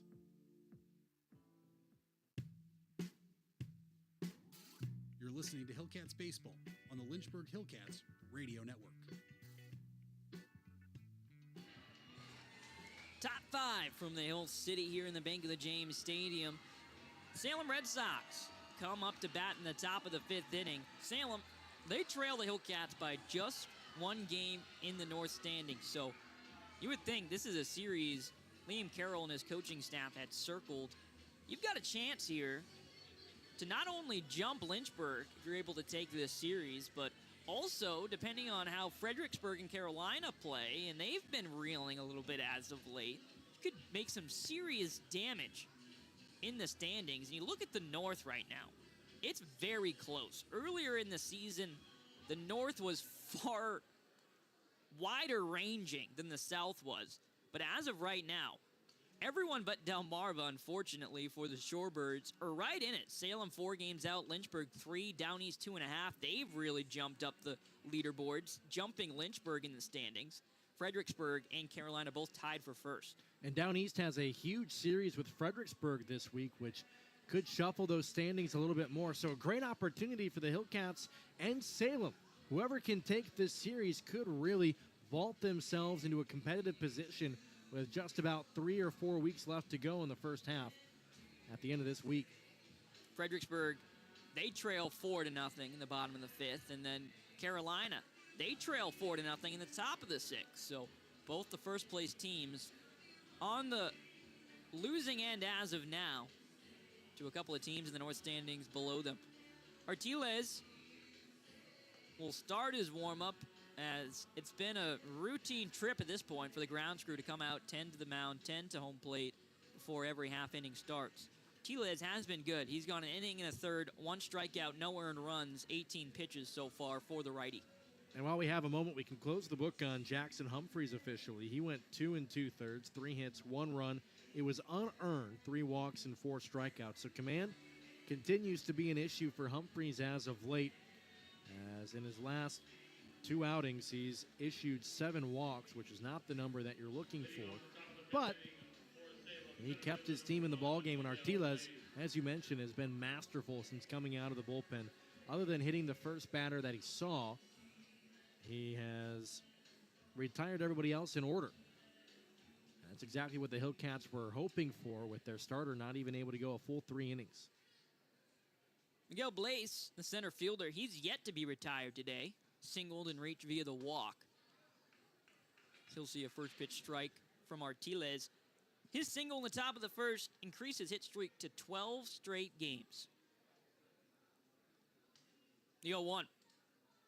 Mejias doesn't keep it in front, no matter, with no runners on. And Blaze, he offered, couldn't make any contact, or maybe he just nicked that ball, which is what threw Mejias off.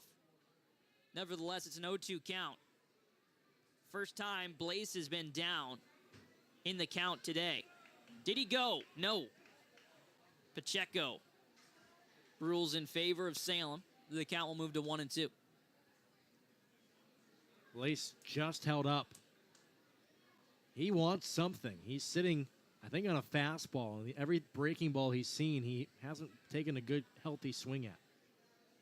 This one lashed into left field over the head of Hanau, and that'll drop for a base hit. Miguel Blaze will take an aggressive round of first, scamper back to manager Liam Carroll. 2 for 2 with a walk for Miguel Blaze. He has looked really solid. It's easy to see why he's so heavily ranked, or highly ranked rather, in the Red Sox organization. Yeah, just his approach of the plate, his demeanor, and that one he just fought off. It wasn't hard contact, but he caught it off the end of the bat. He was able to get enough behind it just to pull it out toward left field for a base knock to open up the inning. And Salem, now with 4 base hits on the day, they're threatening again with a leadoff base runner. First hit allowed for Artiles. That'll bring up Garcia. Both pitches high and tight to Garcia. That one a slider at 81. He leads the team in home runs, bats 4th. Reached via the fielder's choice in the top of the 3rd, struck out in the 1st. This is popped to Benjamin. 1 down. I don't know about you, Connor, but I tensed up a little bit as I saw both Gonzalez and Benjamin tracking that baseball, and both of them really calling it off. Gonzalez has a make a grab. If you notice, he'll stand about 2 or 3 steps behind, which is fine for if the ball gets past him, but on a play like that and you're watching it happen, oh, I tensed up. I just keep thinking back in that same situation to what happened to Josh Naylor a couple years ago up in Minnesota when he completely snapped his leg. Yeah, Benjamin moving back on that ball as it continued to drift deeper into the outfield, with Esteban Gonzalez keeping his close distance as he so often does. Definitely looks like he could be on a collision course. Luckily not the case there. Ball 2 to Nelly Taylor. 265, no home runs, 18 RBIs, an OPS of 721. Taylor, he's been one of the constants in this Salem Red Sox lineup that has certainly fluctuated in production. He's tied for first in the league in doubles with 13. That's why you see his OPS at 721 despite the 265 average and no home runs. Sure, he hasn't had a lot of round trippers, none to be exact, but he's showcasing that power in other ways and using his speed to go with it. It's a 2-1 count to him. Blaze singled to lead off the inning. He stays put at first. Strike 2. No doubt about that one. In addition to the fact that he doesn't have any home runs, he's playing in one of the worst ballparks to hit a home run in all of the Carolina League, and you could argue all of minor league baseball. The walls in Salem, if Lynchburg has high outfield walls, Salem's are like the green monster all the way around. They are massively high, so it is hard to hit one out up in Salem. And so if you're not getting everyday reps, or if you are getting everyday reps there, you're just not going to be able to get it over. The 2-2. Long foul ball.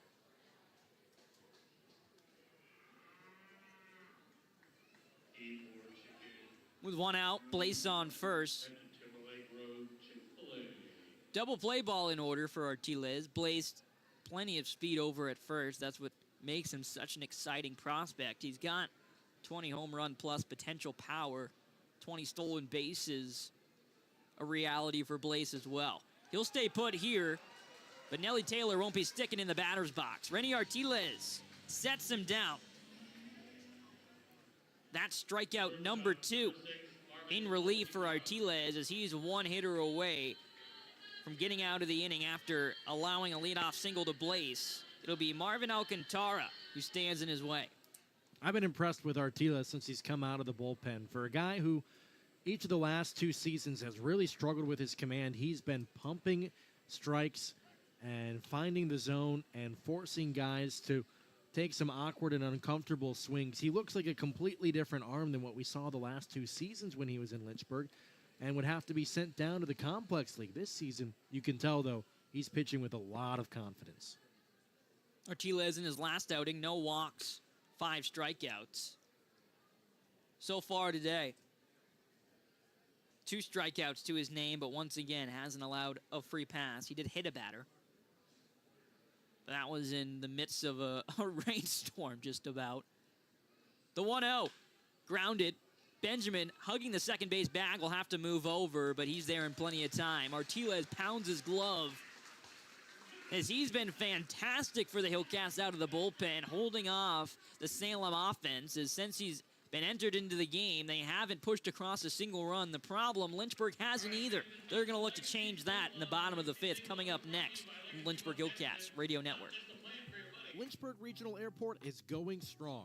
For many years now, Lynchburg's low fares have been among the most competitive in the area, and our conveniently scheduled flights offer easy connections on American Airlines through Charlotte to over 170 nonstop destinations worldwide. So, check the great round-trip airfares currently being offered by visiting flylyh.com today and click Book Now. Prices are subject to change without notice, and certain restrictions apply. Advance purchase is required, and availability is limited. We're ready when you're ready. Check Lynchburg first. We get it. Finding activities for groups can be difficult. The Lynchburg Hillcats want to make your life easier with our special group outings packages. No matter your group, spend the night out at the ballpark enjoying baseball with your favorite people. All group ticket packages come with discounted tickets, a PA and video board welcome, and the possibility for first pitches and on-field activities. Want to make the night extra special? Sign up for a group picnic and let the Hillcats take care of the details. For more information on groups or picnics, visit lynchburg-hillcats.com.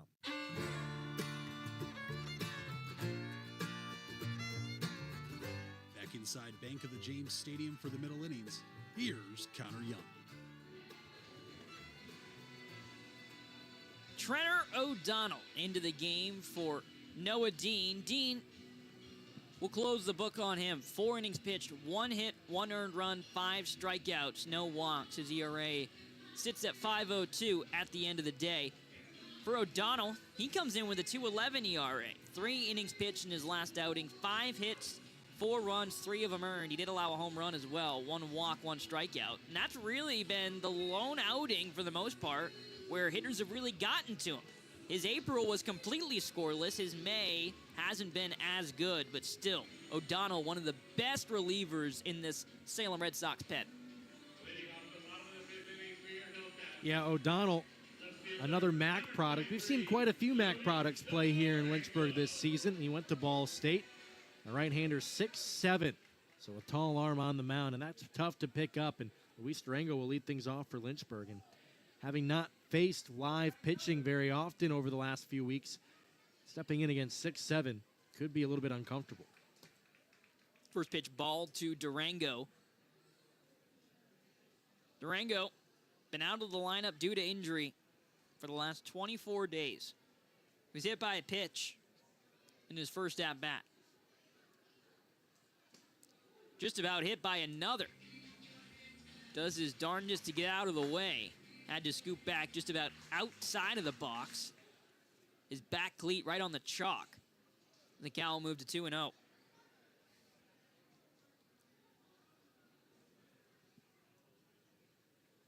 The 2-0 fouled off the mask. McIlvaney.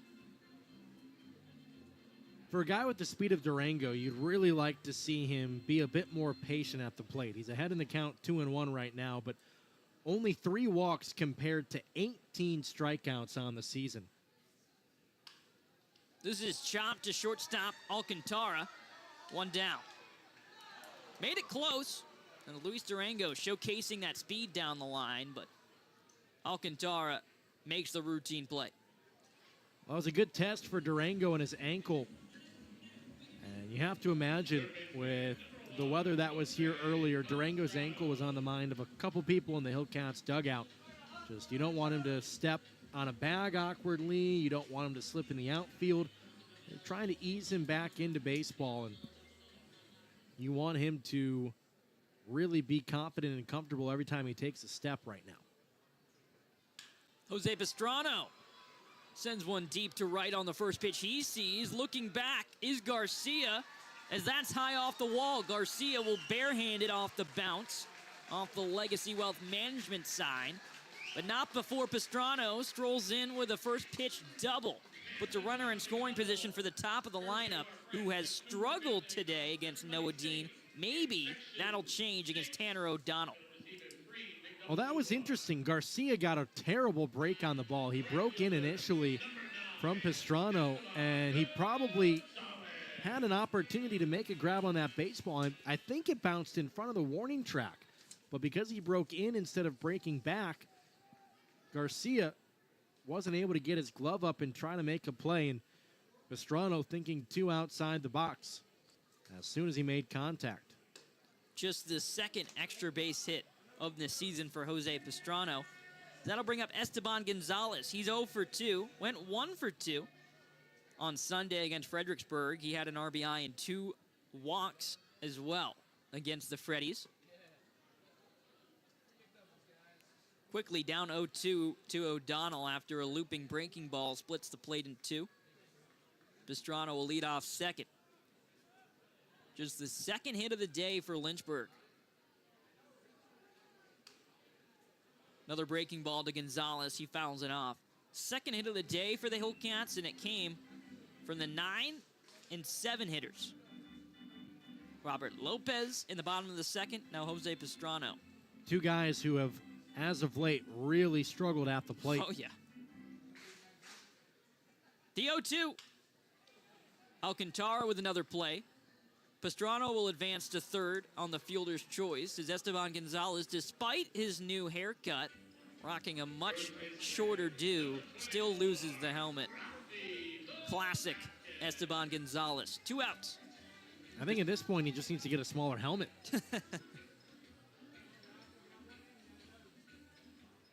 He's not a big guy. He only stands 5'8", 150.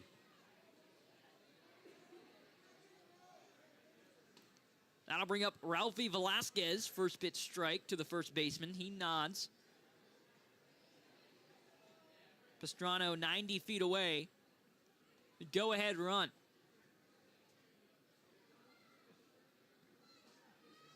Tell righty O'Donnell. Gets the sign. Kicks, fires. Fouled off by Velasquez. He was late on the 90-mile-an-hour fastball.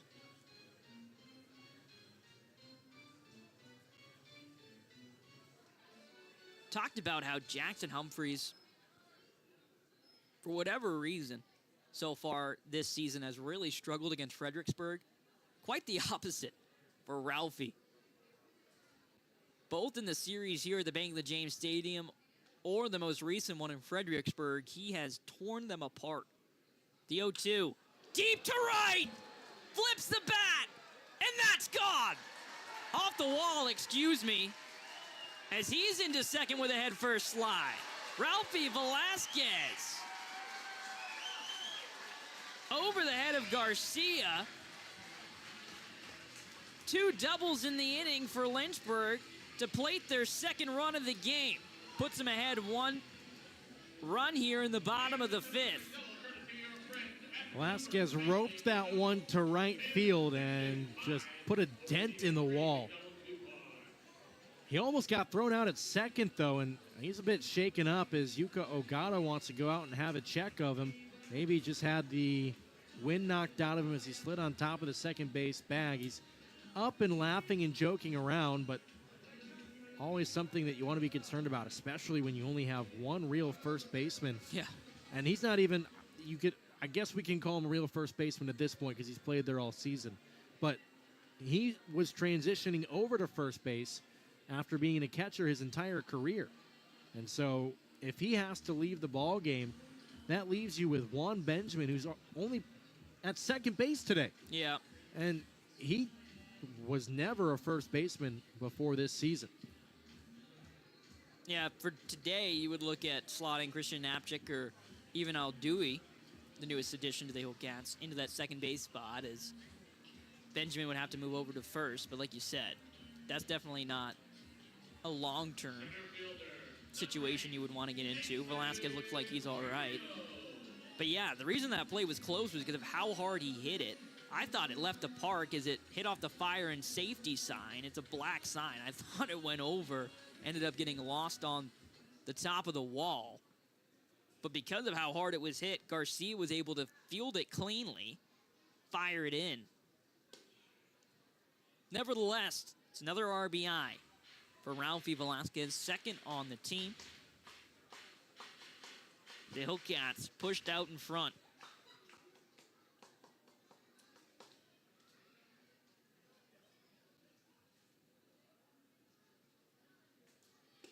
Inside to Churio. He'll bat from the right side. Or the left side, excuse me. Velasquez taking a pretty solid lead off of second base, almost begging O'Donnell to throw behind him. Alcantara hovering nearby, but Velasquez taking a pretty comfortable lead. Big swing from Churio. He was geared up for a fastball, got a curveball instead of 80 miles an hour.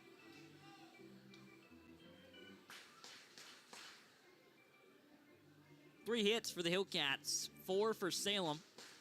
Main difference, especially in this inning, no extra base hits for Salem. All 4 have been singles. Inside on Churio, the count moved to 3-1. O'Donnell not finding as much success as we saw from Noah Dean.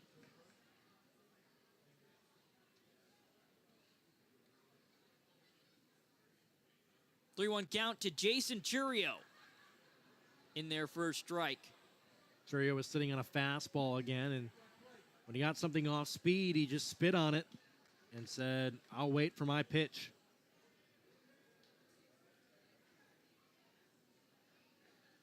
Full count, 2 outs, 2-1 ball game. Runner in scoring position, that's Ralphie Velasquez. Churio will let Angel Henao deal with it, as he'll take a free pass on a 91-mile-an-hour fastball just about picked out of the dirt by catcher McIlvaney. And a golden opportunity for Angel Henao to continue his hit streak and his tear through the Carolina League. As Henao 0 for 2 on the day. He reached on an error in the 4th inning, but an RBI or a base hit here would bring home an RBI. Lynchburg already out in front 2-1 in what has been a pretty long ball game for being low scoring. But an insurance run here with the way Renny Artiles has calmed the waters pitching wise could do wonders. Now, first pitch swinging, he has in every single at-bat so far today. Hasn't worked out for the switch-hitting shortstop. 0 for 2. Did reach on an error and stole a base in the bottom of the fourth.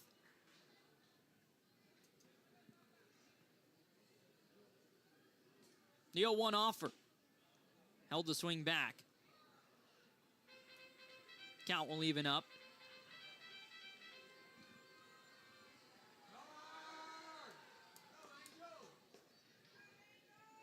Velasquez leads off second. It was an RBI double for the birthday boy. Jason Churio walked. One at bat after. First walk issued by O'Donnell. The count will move to 1-2 on Hanau after a 92-mile-an-hour fastball finds the zone. Now batting from the left side. Fouls one off. He wanted it. Kicking himself. You don't see Hanau get that fired up over anything, so you know he had a hanging breaking ball right down the heart of the plate, and he knew he missed it. His emotion is typically all positive. Yeah. That time, as frustrated as you'll ever see him. The 1-2. Misses low.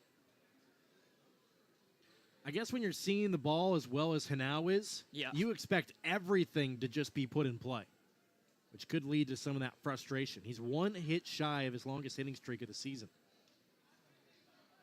Two's light up the board. 2 balls, 2 strikes, 2 outs, 2 on. And a 2-1 Hillcats lead here in the bottom of the 5th, where they've already struck for 1. This is line, and it's going to get down.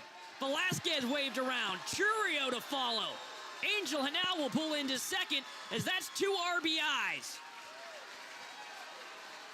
Number 36 and 37 on the season, Angel Hanau.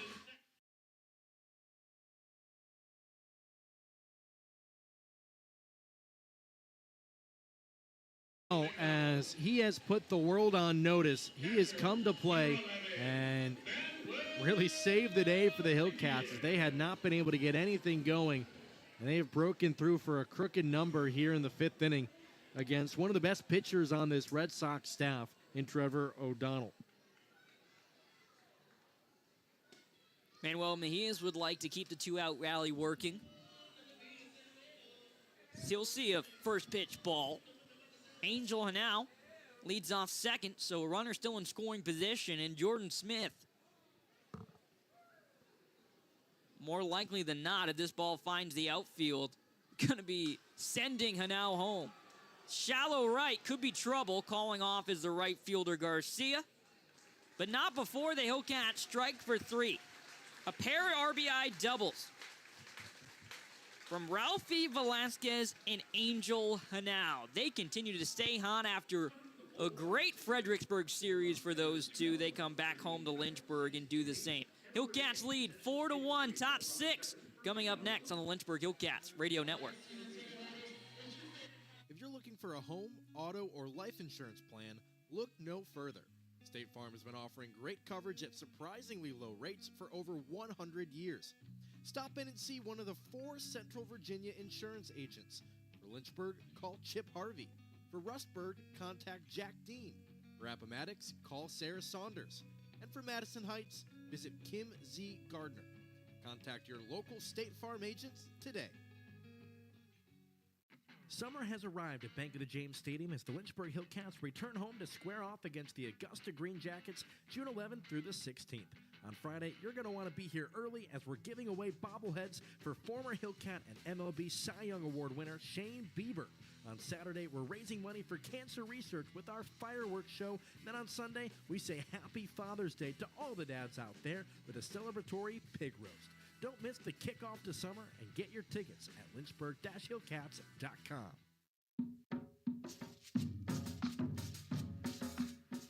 Hillcats baseball is in full swing. It's time for a quick game recap on the Lynchburg Hillcats Radio Network. Here's Jason Prill.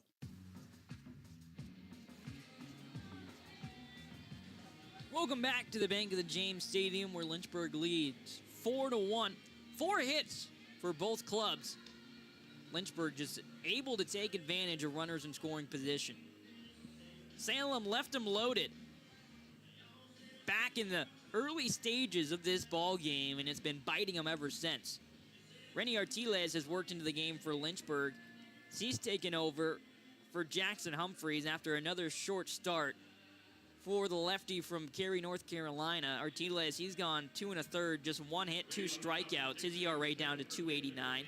On the other end, the relief hasn't been as stellar for Salem. It's a great start from Noah Dean, much better than what we saw from Humphreys. However, once they went to the bullpen, it started to go awry. O'Donnell just 1 inning, 3 hits, 3 earned runs, and a walk. That puts us in a 4-1 ball game with the first baseman, Encarnacion. How about Artiles, though? He has come out and done exactly what Lynchburg was hoping for. He came out, put a runner on to load up the bases to start his outing in relief, but has absolutely been lights out ever since. And for a guy who's got a powerful right arm but has struggled with command, you really like to see that. He is pitching with a newfound confidence that he didn't have in years past. I remember there was a time 2 years ago where I was ranging around in the outfield behind some of the guys as they were getting loose and just playing catch. And Artiles almost drilled me in the head as I was walking behind. That's a true story. I wasn't even paying attention, and then somebody yelled, "Duck," and I just so happened to duck my head, and it smacked up against the wall behind me. And that's the kind of command he was dealing with. But now he looks absolutely incredible. Lined over the head of Pastrano. Durango keeps it in front. Should hold Encarnacion to a single. But it's a leadoff base runner. Back-to-back innings for Salem, where the leadoff man's got on. Miguel Blaze lined a single in the top of the 5th. Now Encarnacion does the same to start off the 6th inning. But for Artiles, the longest we've seen him go, 3 innings. He did so in his last start against Fredericksburg, and that 3rd inning is really where he got hurt. He ended up allowing 2 earned runs on 4 hits total against the Fred Nats. He's hoping to find more success later in his relief appearance here against Salem. 1-0 count to De Leon in their first strike. De Leon, 1 for 2, singled and struck out. He was a lone run. Back in the top of the 2nd. 1-1 count. De Leon ducks. Little miss for a ball. 2-1.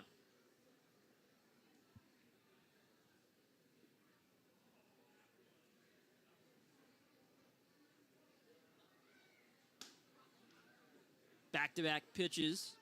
Missed the zone, the 3rd one, the 3rd ball rather. Far less enticing than the other 2. That's way out of the zone. The right-handed hitter's batter's box for the lefty, De Leon. Taking off is the runner, Mejias. Got him! Picture perfect throw.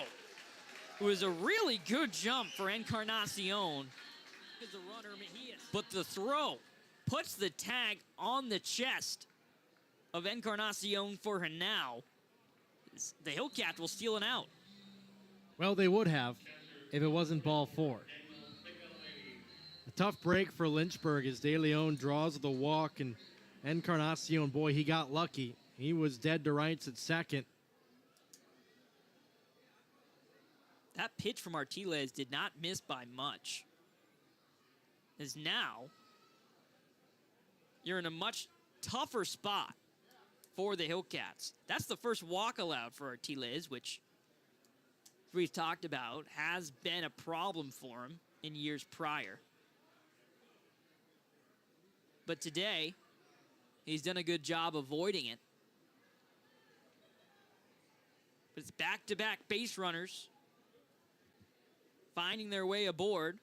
First time Artiles has allowed that here in game 1. You know, you put 3 runs on the board in the bottom half of the 5th inning. You need the bullpen to carry you in the next inning. Just keep that momentum going. But Salem has done a good job of just getting guys aboard. They've forced the Hillcats pitching staff to work in this ball game. They're doing the same thing. They have not been defeated by any sense of the term at this point. Pick off to second.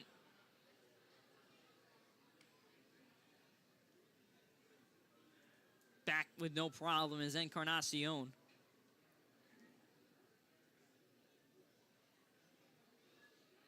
Oh, 2 count. Back at the plate. Strike 3. McIlvaney set down on strikes for the first time today, as that's the 3rd strikeout for Renny Artiles in the first out. It's a huge first out.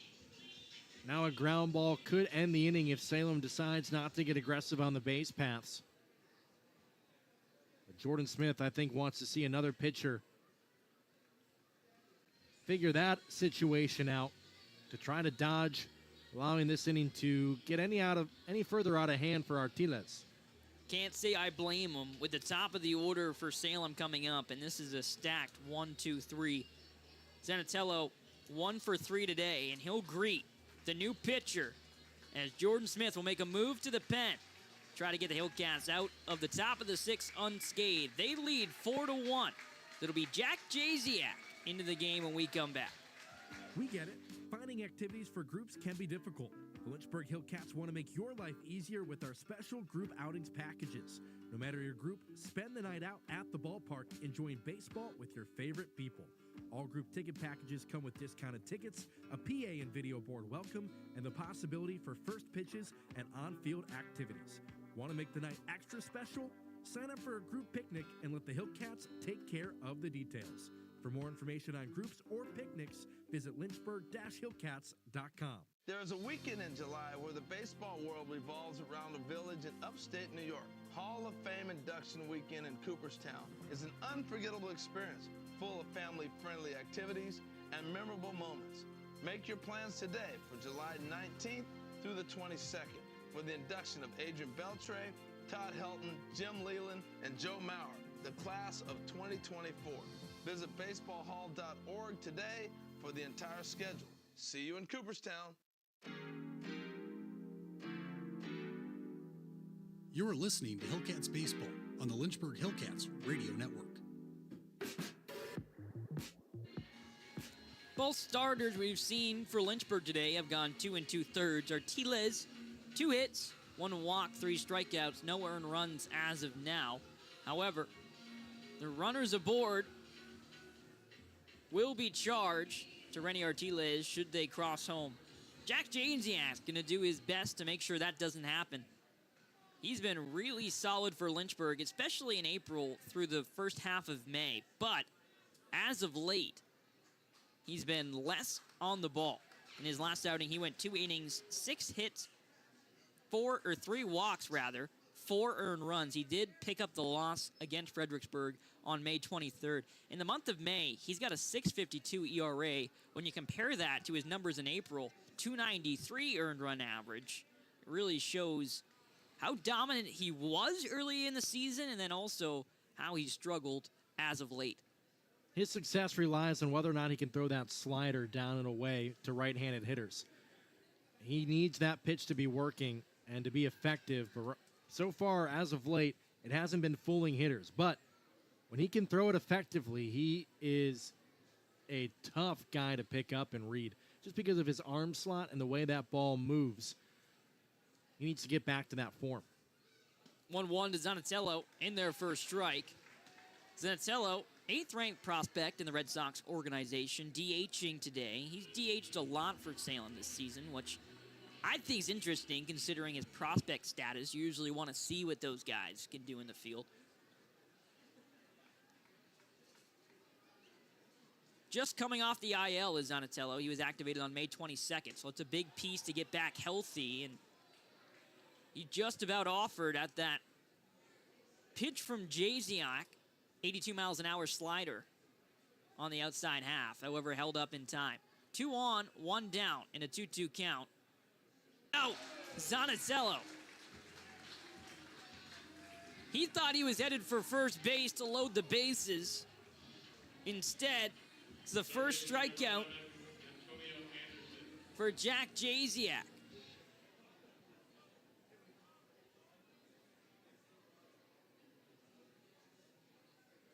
That'll bring up Antonio Anderson. Anderson, 0 for 3, does have an RBI. The lone RBI for Salem.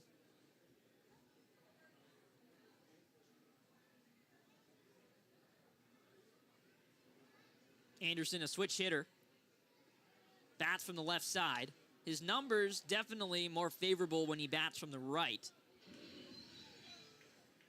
But against the righty Jasiak, he'll opt to hit from the left side of the plate. 1-1 count.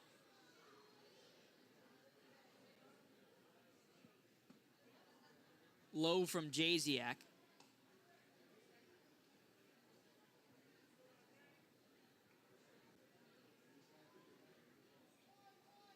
Encarnacion leads off second. De Leon leads off first. We thought Encarnacion was going to be ruled out trying to go for second after Mejias threw down in time. Pacheco, the first base umpire, ruled him out. Didn't matter as De Leon behind him walked. The 2-2. Flared over the head of Pastrano. Backtracking just off the infield into the outfield is the third baseman for the third out. So Jasiak bails out Artiles and keeps the lead intact for Lynchburg. 3 runs, the deficit for Salem, and the Hillcats look to tack on.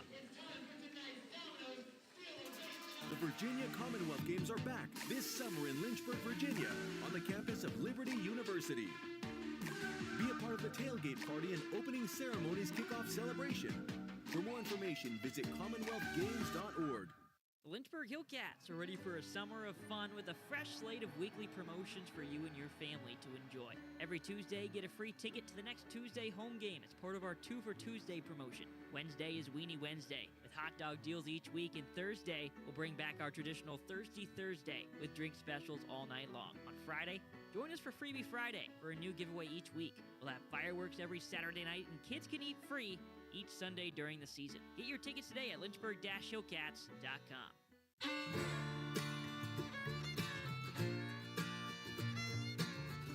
Back inside Bank of the James Stadium for the middle innings, here's Connor Young.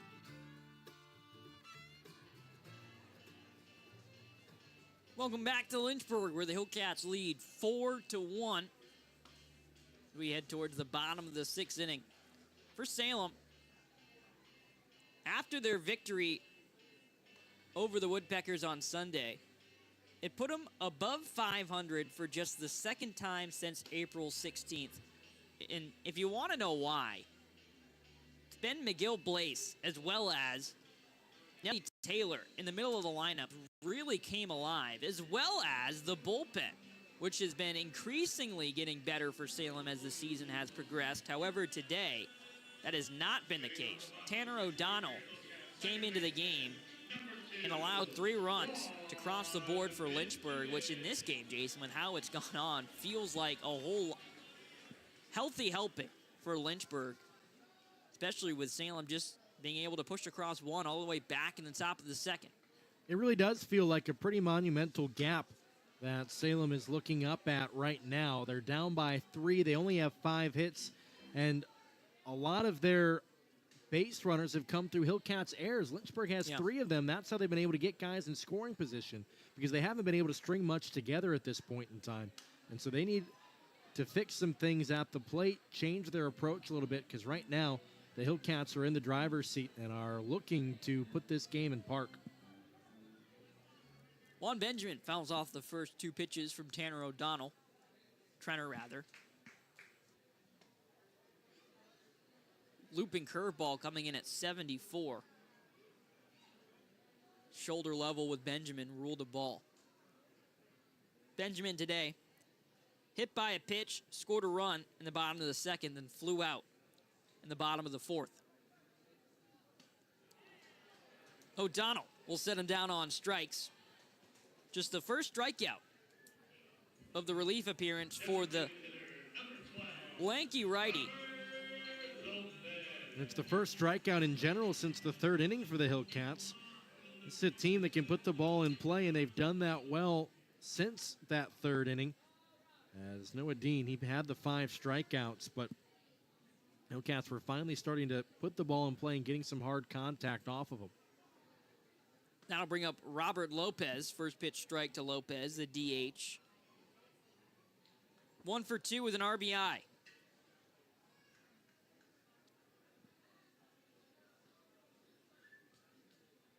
The 0-1 offer.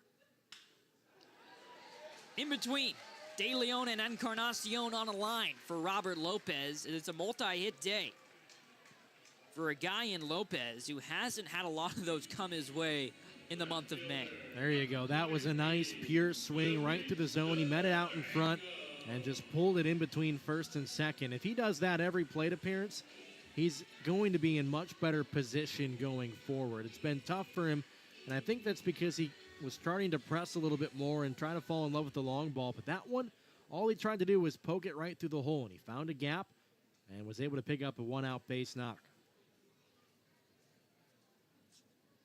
That'll bring up Luis Durango, who offers in a self-defense swing.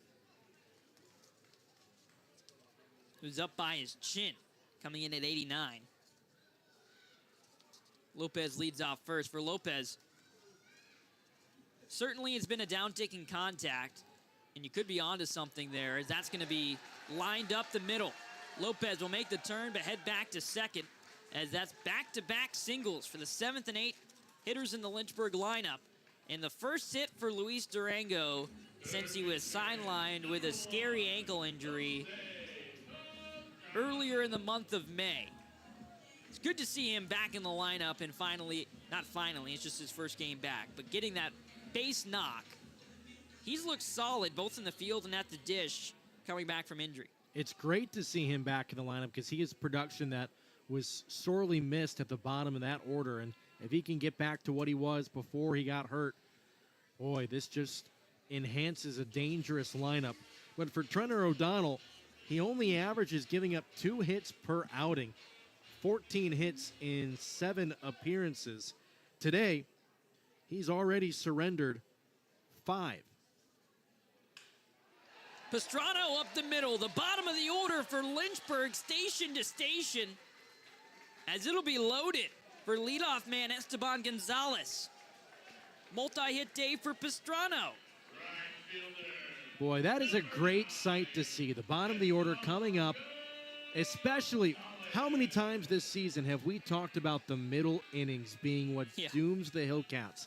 But today, they are out-hitting and outscoring Salem in the middle innings, and that is going to set them well for later in this ball game when things are tight and things are tense. Now, it's up to the top of the order to capitalize on it. They were able to do it in the 5th inning. Can they do it again in the 6th? May sound strange to equate this stat to what you were talking about the lull in the middle innings, but Lynchburg, their record in one-inning games is not, or one-run games, is not pretty. 2-10. And I think a big reason for that is the offense slows down in the middle innings. The other offense is a little more steady. They build a lead. And one thing Lynchburg's been really good at is coming back in the 9th, but oftentimes they just come up 1 run short.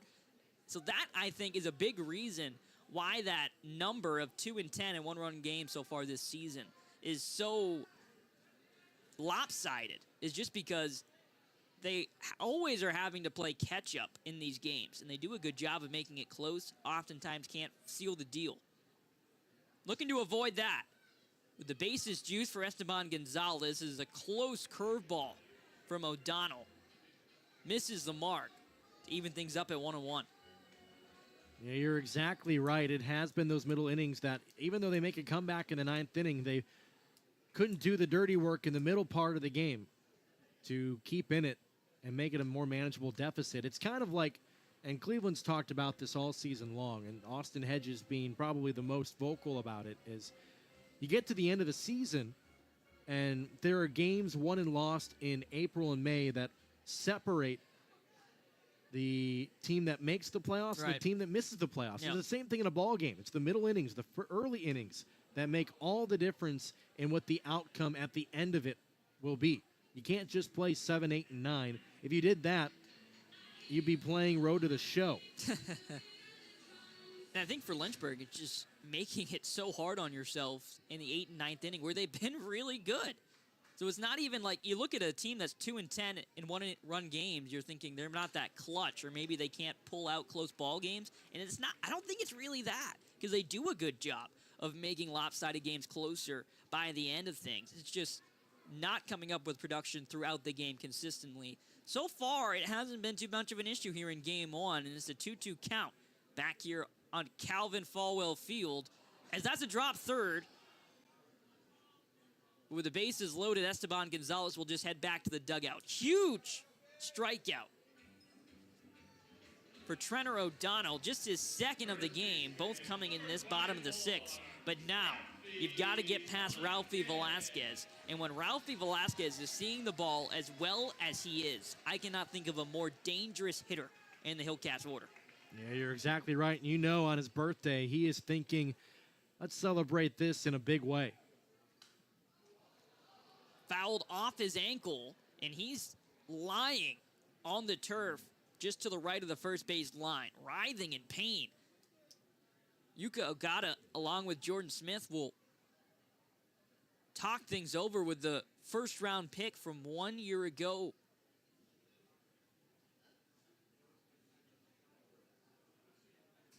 A collective breath being held all across the ballpark right now with Ralphie Velasquez on the ground, and even all the way up until Cleveland. People have high hopes for Velasquez, and any injury to him that could slow his development and his process, very scary. And right now he went down in a heap, and they're checking on that right leg as he fouled it straight off of it. But he is still in a lot of pain. We talked about it earlier when they went out to check on him after sliding in a second. He's the only true first baseman on this ball club. Velasquez back to his feet with some help. He'll start to walk it off. After looking at it again, looks like it was more the top of the foot than the ankle. Velasquez, one of the few hitters nowadays that doesn't wear any sort of ankle guard, shin guard.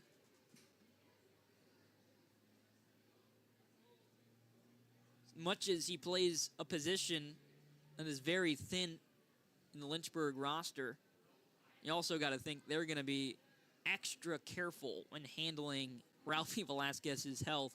He just broke into the top 100 prospects in all of baseball, along with Jason Churio. But he's got helmet back on.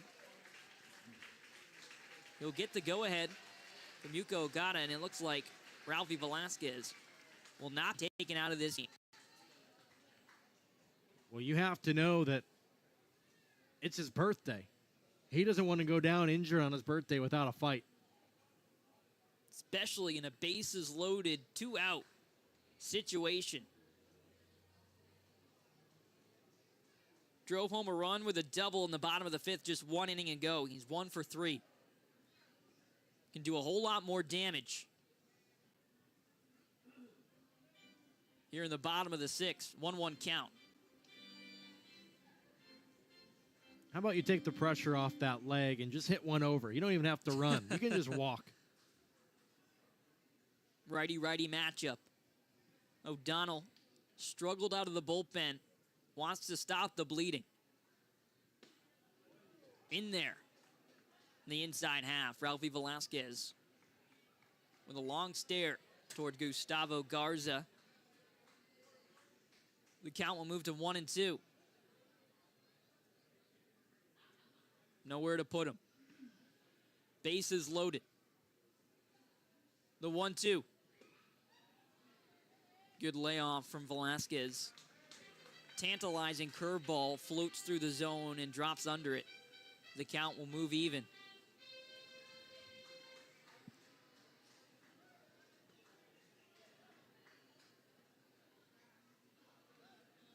The 2-2 to Velasquez. absolutely scorched. Tore the cover off the baseball. However, lines it foul. He's seeing it well. He barreled it up, but hit it foul. He straightened that out just a little bit. And this ball game could be out of reach. For O'Donnell, now you're in a tough spot. You just saw him laser a breaking pitch. Do you give him a fastball? Do you throw something out of the zone, try to get him to chase? Strike three!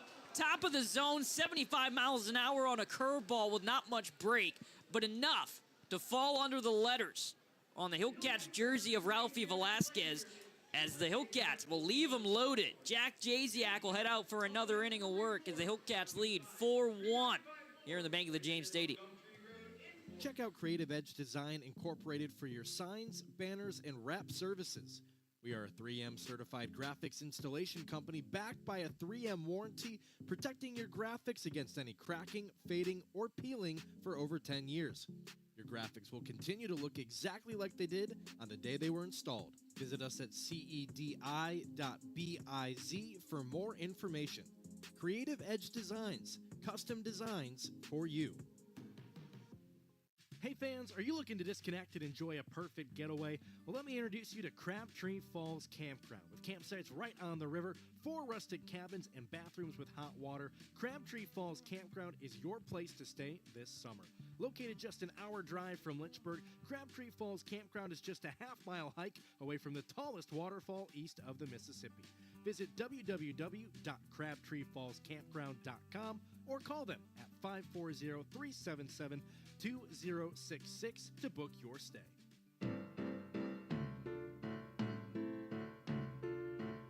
Alongside Connor Young, here's the voice of Lynchburg Hillcats baseball, Jason Prill.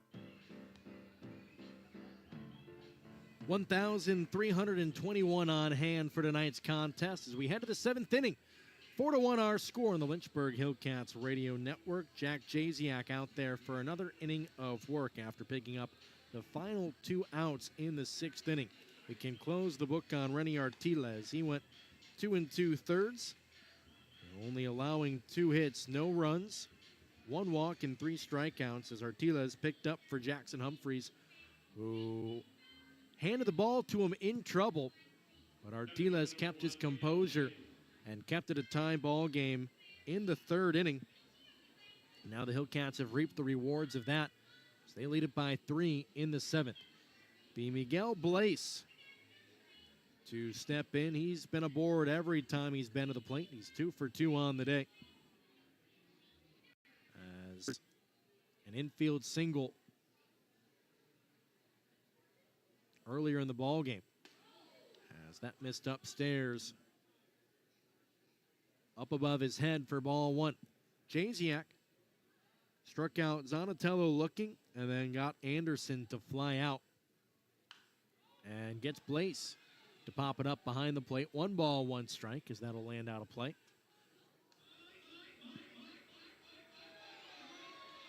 It hasn't been a clean ball game for Lynchburg by any sense of the term. Salem's been able to get runners aboard, but they haven't been able to capitalize, even in bases-loaded situations. Grounded foul. That 3rd inning, that felt like maybe the turning point in the entire ball game, the way it just unfolded. They brought 6 men to the plate. 5 of them reached, and they walked away with no runs. Just absolutely back-breaking stuff for the Red Sox as Blaze swings through it for out number 1. Good battle by Jasiak to record the first out of the 7th inning. With that 3rd inning, Connor, when we look back at it, just the way it unfolded, you had Humphreys on the ropes, and you had the bases loaded at one situation, and you record 2 outs on the base paths, and then strike out swinging to end the inning. It really felt like from that moment the Hillcats were starting to take back some of the momentum. You got to give credit to Artiles. As much as, of course, for the Red Sox, you're kicking yourself, as you should. You gave away outs there in what could have been a huge inning, which Jackson Humphreys is very familiar with. But at the end of the day, Artiles came in, he made pitches, he got an out, a big out. Set up the Hillcats for success later, and Lynchburg just coming off a bit of a similar situation 1/2 inning ago. Yastinson Garcia 0 for 3 on the day, and he's down in the count 0-2. He struck out in his first plate appearance. Reached on a fielder's choice before being thrown out at home on an outstanding heads-up play by Angel Hanau with the infield pulled in to get the runner out at home. The 0-2 offering. Down and away, 1 ball, 2 strikes. Jasiak wasted a slider.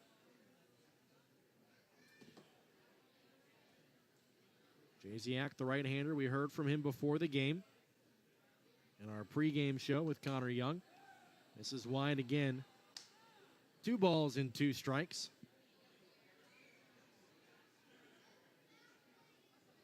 He's been a consistent arm last 2 seasons for the Hillcats in the pen. Garcia spits on it, and the count goes full as he's worked the count back into a manageable position. Jasiak trying to find that put-away pitch. Here's the 3-2 from the right-hander. In and out of the glove of Mejias for ball 4. As Garcia, after being down in the count 0-2, Jasiak lost command of everything and fired 4 straight balls for a 1-out base runner for the Salem Redsox.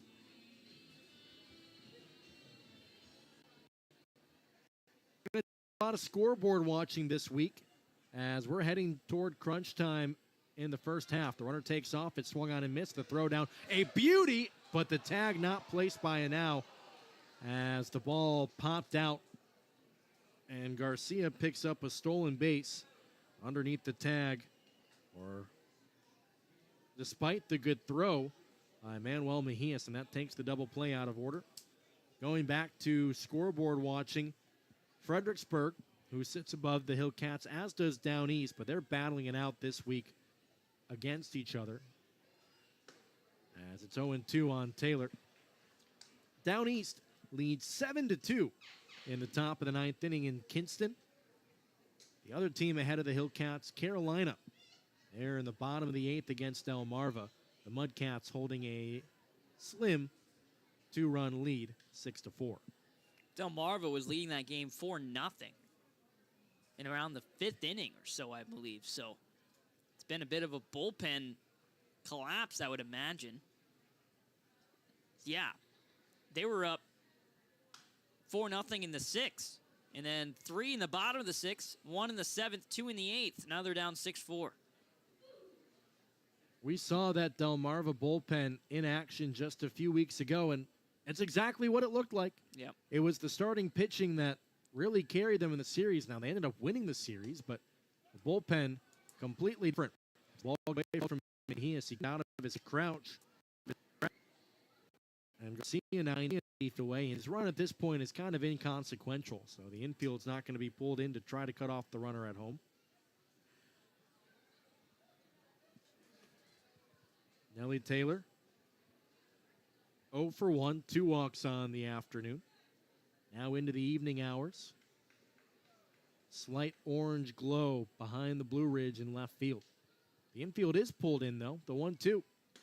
Backdoor slider didn't get any part of it. 2-2. Kind of shocked to see the infield be pulled in with a 3-1 run advantage. Almost think you trade the run for an out in the 7th inning. The 2-2. Line into right field, right at Gonzalez. He'll settle underneath it. The runner from third is tagging. A throw from Gonzalez, a good one, but Garcia slides in safely, and Salem gets a run back. Taylor does his job on the sacrifice line out.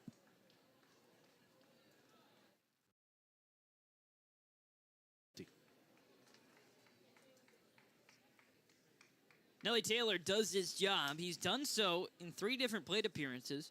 However, he came into game 1 with a 10-game hit streak intact, looking to push it to 11. 2 walks, and now a sacrifice fly could unfortunately put an end to it, although we should see him again. Ground ball over towards short. Angel Hanau will hop, skip, and fire across the diamond, and the inning is over. It's time to stretch. 1 run back on the board for Salem. They trail by 2 with 2 at-bats remaining. Don't go anywhere. Plenty more baseball to come on the Lynchburg Hillcats Radio Network. Scientech Systems is your technology partner. Whether it's business class internet, phone and TV, or their world-class IT services, Scientech is here to manage your technology needs so you can focus on what you love to do. Visit Scientech.com for a free quote today. This summer, we're going from minor league baseball to major fun. Whether you're just stopping by or looking for that Grand Slam getaway, Wyndham rewards everyone. Start earning points on your next qualified by Wyndham hotel stay and redeem them for minor league baseball tickets and experiences all summer long. Not a Wyndham Rewards member? Join for free at WyndhamRewards.com. Restrictions apply. Visit WyndhamRewards.com for more details. You're listening to the 30th anniversary season of Lynchburg Hillcats baseball.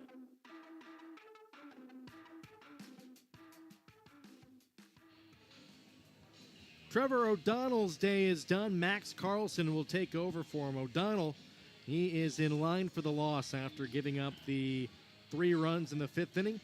But Connor, take us through the numbers on Carlson.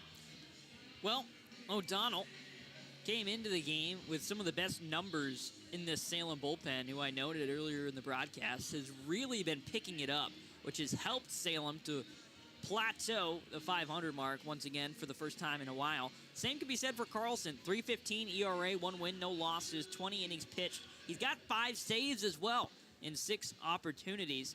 30 strikeouts to just 9 walks and a whip of 115. You know, for Salem, throughout the season, what's really kept them afloat has been the bullpen and starting pitching.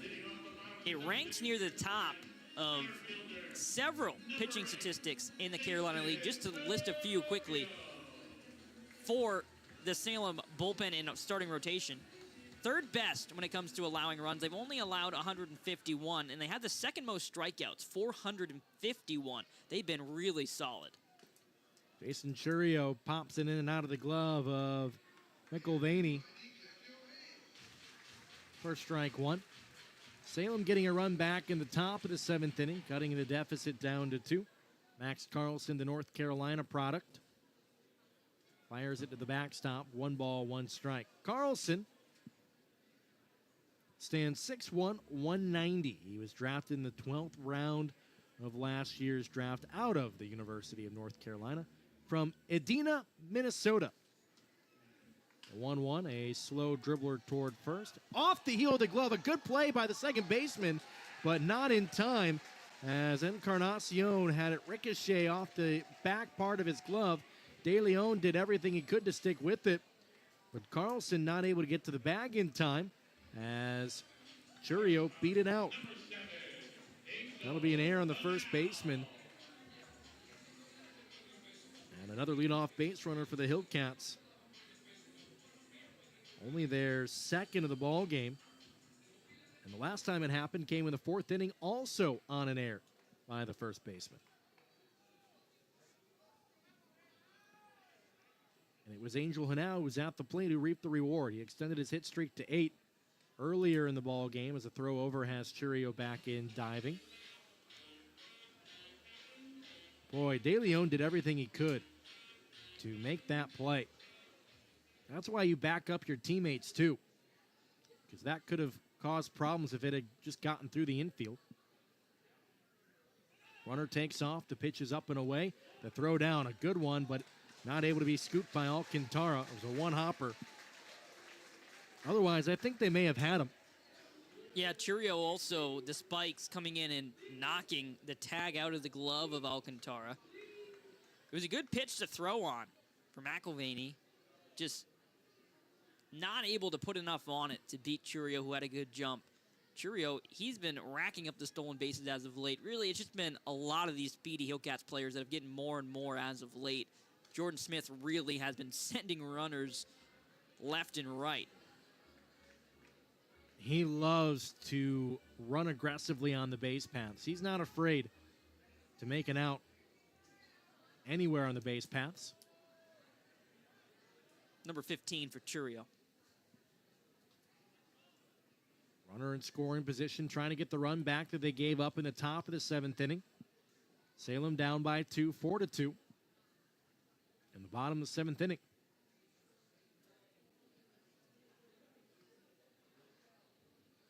Here's the 1-1. Big swing and a miss by Angel Hanau. 1 ball, 2 strikes.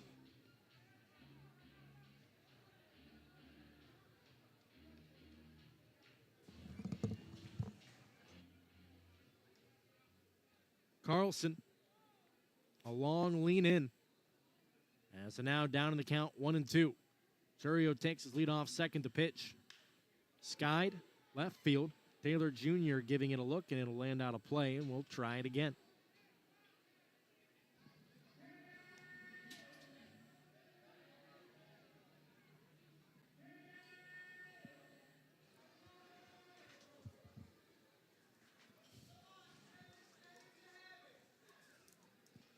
Carlson working very slowly. He is in no hurry on the mound.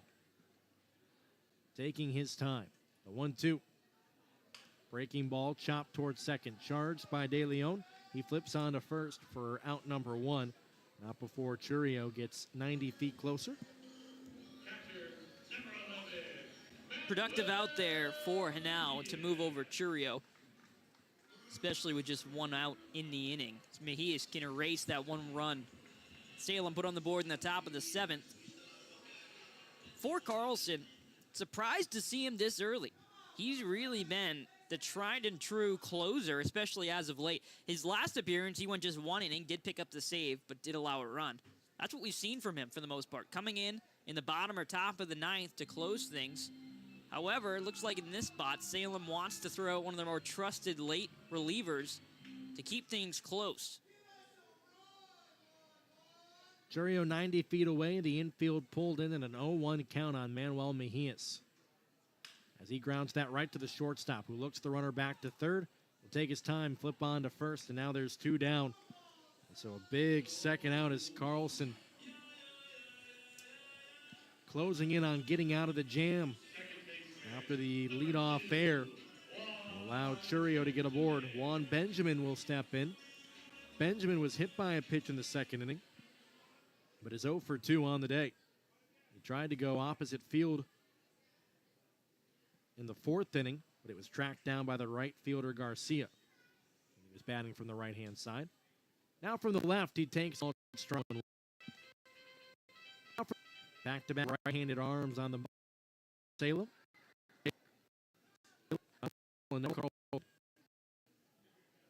He pauses right at the belt for the 0-1. Here it comes. Half-hearted swing, but Benjamin went all the way through it. And now Lynchburg. Now 2 strikes down in the bottom of the 7th inning. Salem had 2 at-bats to try to get, at this point, 2 runs back. The 0-2 to Benjamin. Got him. Went with the high fastball, and once again, Benjamin can't lay off that pitch. That's been his weak point all season long. They get out of the jam, Salem does, and now they come to the plate, down by 2 in the 8th. On Lynchburg Hillcats Radio Network. The YMCA has been serving Lynchburg and the surrounding community for years. With 2 Central Virginia locations, the YMCA has plenty to offer for kids and adults alike. To join or check out one of the classes, camps, or programs offered by the Y, visit ymcacva.org or stop in at their downtown or Jamerson locations. The YMCA is a proud partner of Lynchburg Hillcats baseball. Are you a fan of fireworks or collecting sports memorabilia? Or maybe instead of the bar, you want to spend your nights at the ballpark? Whatever your passion, the Lynchburg Hillcats have a mini-plan package for you. Make sure to secure your tickets for every Thirsty Thursday, Freebie Friday, or Fireworks Show Saturday with one of our dated mini plans. Craving more baseball? Sign up for our 30-game mini plan. Not sure what games you want to go to? The Hillcats offer undated mini plans as well. For more information and to purchase your 2024 mini plan, visit lynchburg-hillcats.com.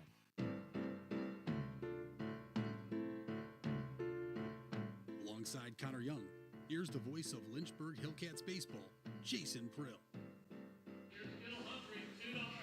As Jason noted earlier in the broadcast, Luis Durango coming back. After being on the IL for 24 days, he will head out of the ball game. Lexer Sadui will replace him in left field, but for Durango, not a bad return. At the dish, he got the job done. 1 for 2.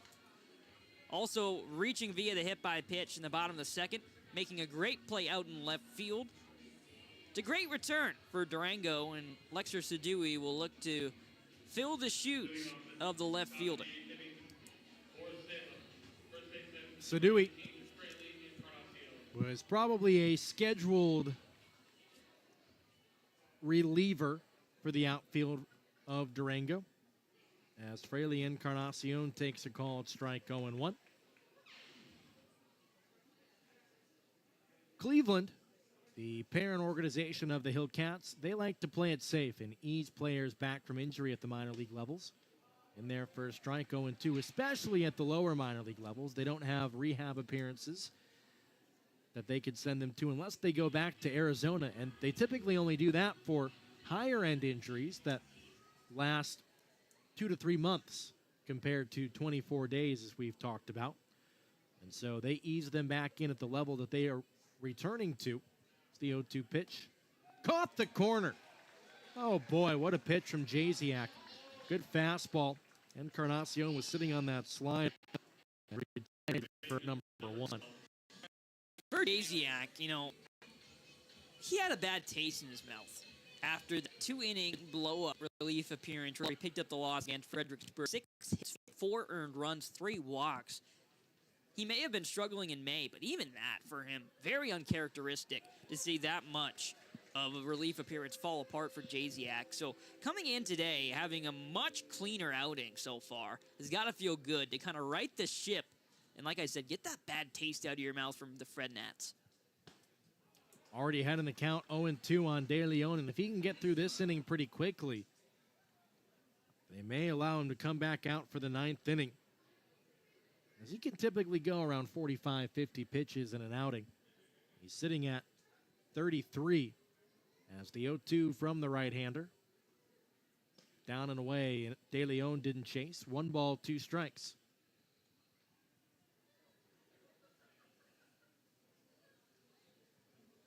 Nobody aboard, 1 away, top of the 8th inning. 4-2 our score.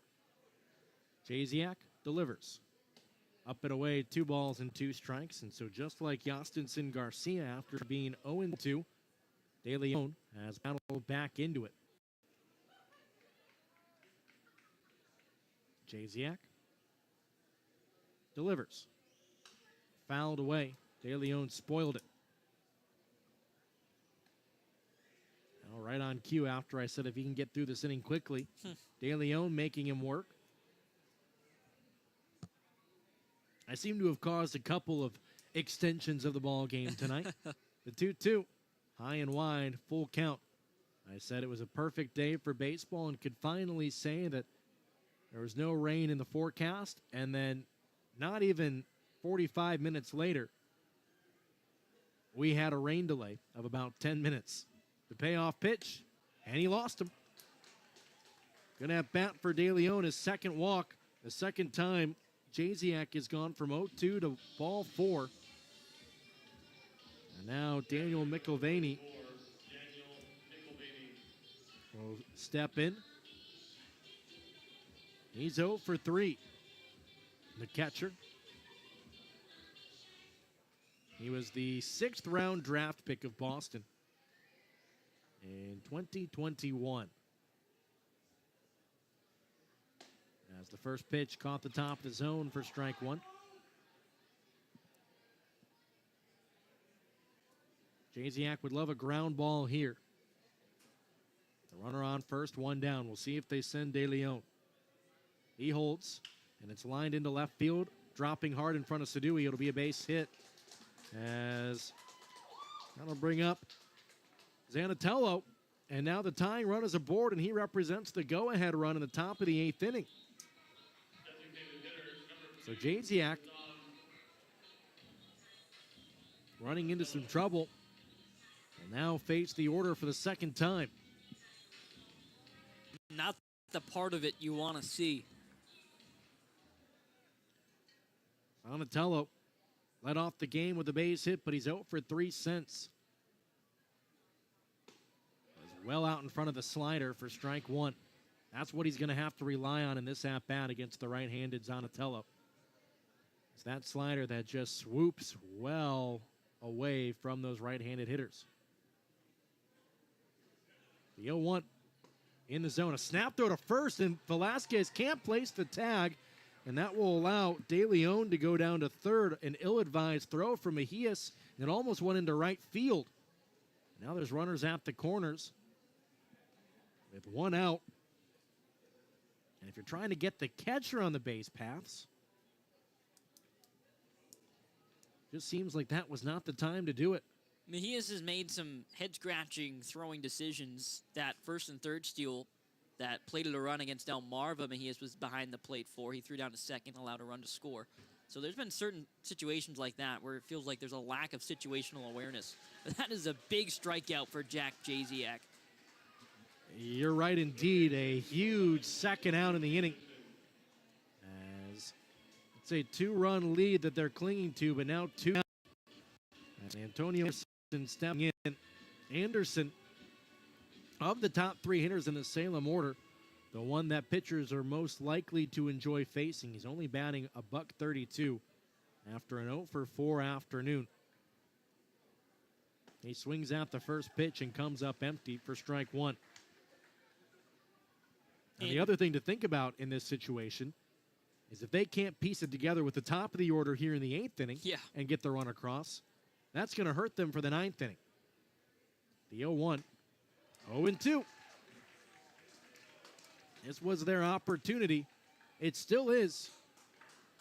The tying run at first, the go-ahead run at the plate, and a 2-run ball game. But now they're down to their final strike of the inning. The 2-strike delivery. A slow roller towards second. Benjamin fields it cleanly, and the Hillcats dodge danger yet again. Looking like the Matrix out there this afternoon.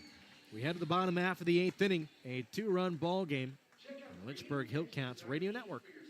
Wondering how to buy tickets to minor league baseball games? Look no further than the Bally Live app. Download Bally Live today and you can buy tickets to your favorite minor league baseball games and watch in person. Can't make it to the ballpark? We got you. Watch every minor league baseball game for free on the Bally Live app all season long. Pick your favorite team, track stats, chat with friends, and earn rewards in the game center. Download Bally Live from the app or Play Store today. We get it. Finding activities for groups can be difficult. The Lynchburg Hillcats want to make your life easier with our special group outings packages. No matter your group, spend the night out at the ballpark enjoying baseball with your favorite people. All group ticket packages come with discounted tickets, a PA and video board welcome, and the possibility for first pitches and on-field activities. Want to make the night extra special? Sign up for a group picnic and let the Hillcats take care of the details.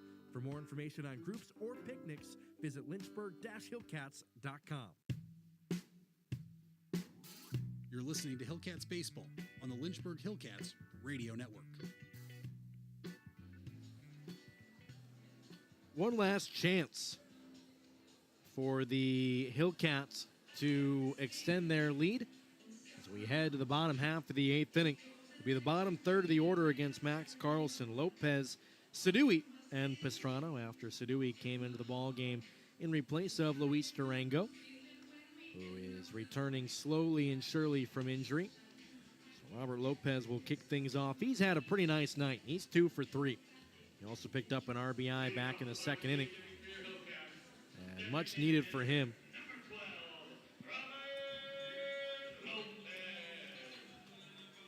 As he had been ice cold recently. Now his average back up to 231, and that's a much more respectable number from where it started the day at. As we get set to kick off the bottom of the 8th inning. Carlson worked quickly through the 7th inning despite the leadoff error. And this is out wide for ball 1. Carlson, we mentioned, a diamond heel down at University of North Carolina. The 1-0 ran it in tight, 2 balls and no strikes.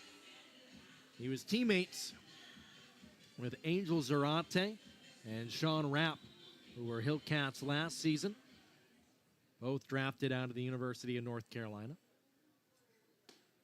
In there for a strike, 2-1. His brother Sam played in the Seattle Mariners organization. As that finds the zone, 2 balls and 2 strikes.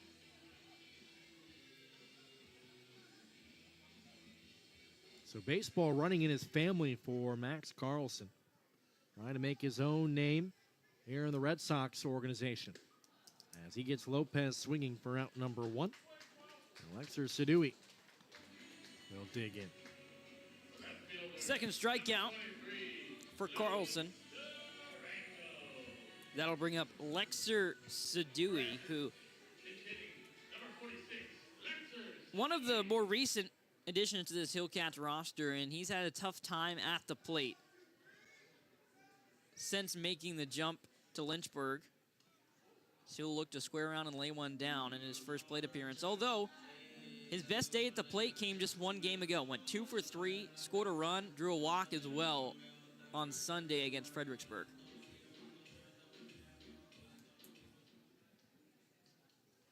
Oh and 1 on Lexer Sadui. As Max Carlson fires it past him at 90 miles an hour for strike 2. His brother Sam was drafted in the 2nd round back in 2017. Right now he is currently in Double-A, though, in the Mariners organization. Pretty good numbers this year, an ERA right around 2.20. It's a 2-strike pitch to Sadui. Got him to chase. Back-to-back punch-outs for Carlson. And there's 2 quick outs in the 8th inning for Jose Pastrano, who also has pieced together a nice afternoon.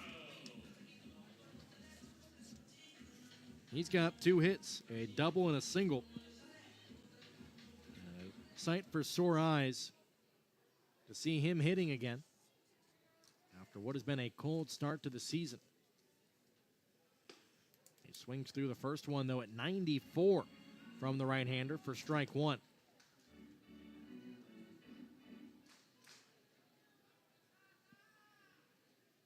Carlson flares his glove. Now he fires. Out wide. 1 ball, 1 strike.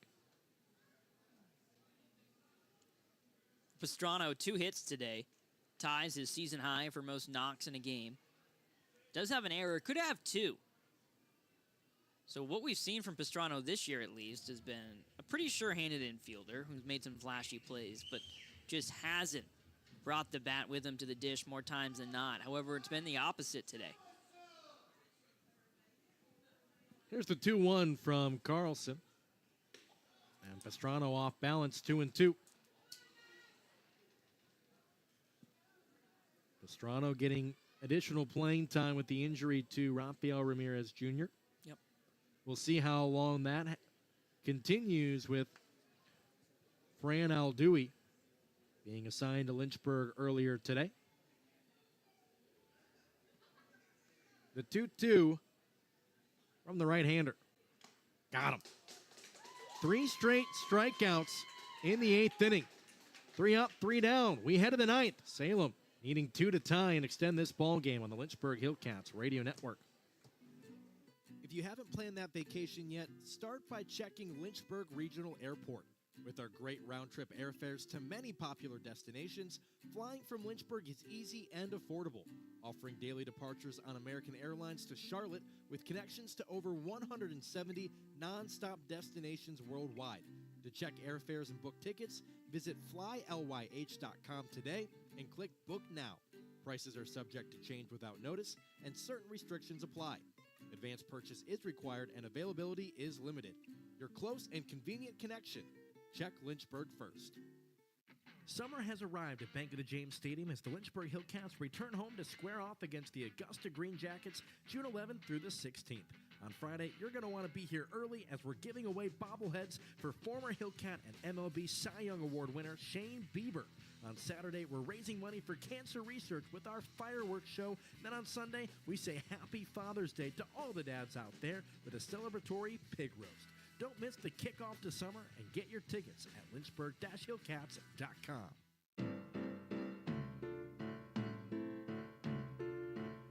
Alongside Connor Young, here's the voice of Lynchburg Hillcats baseball, Jason Prill. Robert Weigelnick, the new arm for the Hillcats, out of the bullpen. Jasiak's day is done. Every single pitcher that has gone so far tonight has gone 2 2/3 innings. 1 hit, 1 run, 2 walks, 4 Ks for Jasiak as Weigelnick will take over. And he's been one of the back-end relievers since arriving in Lynchburg toward the middle of April. He's got 2 saves and 2 opportunities, and in 11 innings, he's got an ERA of 2.38. 14 strikeouts to only 5 walks. But opponents are hitting 267, but the right-hander will face a pretty dangerous part of the lineup, Blaise, Garcia, and Taylor. Weigelnick, 2 innings, 1 hit, no runs, 2 walks, 1 strikeout. His last appearance against Fredericksburg. Yeah, he limits walks for the most part. Only 5 on the season, 14 strikeouts. In comparison, got 2 saves in his 2 opportunities, like you noted. The biggest thing for him, he'll live in the zone. He won't nibble around too much. He can get hit a little bit because of that. The 267 average and the whip of 1.50, 150 is indicative of that. So with a part of the order for Salem that can definitely do some damage if they make contact, Blaise, Garcia, Taylor, those 3 in particular, are all dangerous if they get going. You're hoping for Weigelnick that he can live in the zone but do it carefully. Blaise, he has 4 home runs on the season and 2 hits already tonight, a 2-for-3 outing as he takes downstairs for ball 1. Weigelnick relies heavily on a fastball and a slider. He pauses and has it jarred toward left field. Sadui on the run toward foul territory, comes back in and makes the grab. 1 down here in the 9th inning as Justinson Garcia. He's been aboard twice. He scored the last run for Salem. He struck out once, and he's 0 for 3. A messy line for him as Weigelnick fires a beauty of a slider in there for strike 1. Boy, that'll make you buckle your knees.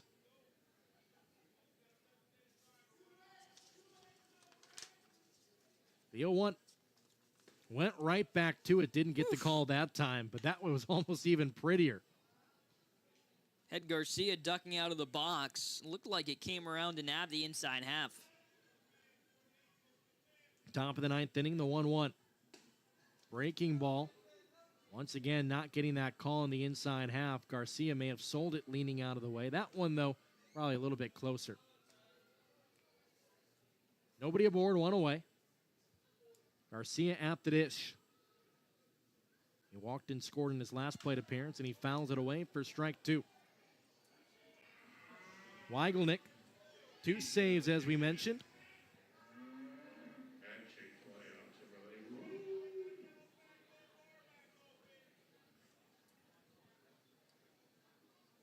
His last save came back on May the 8th at Down East. He went 1 inning, picking up 2 strikeouts against the Wood Ducks.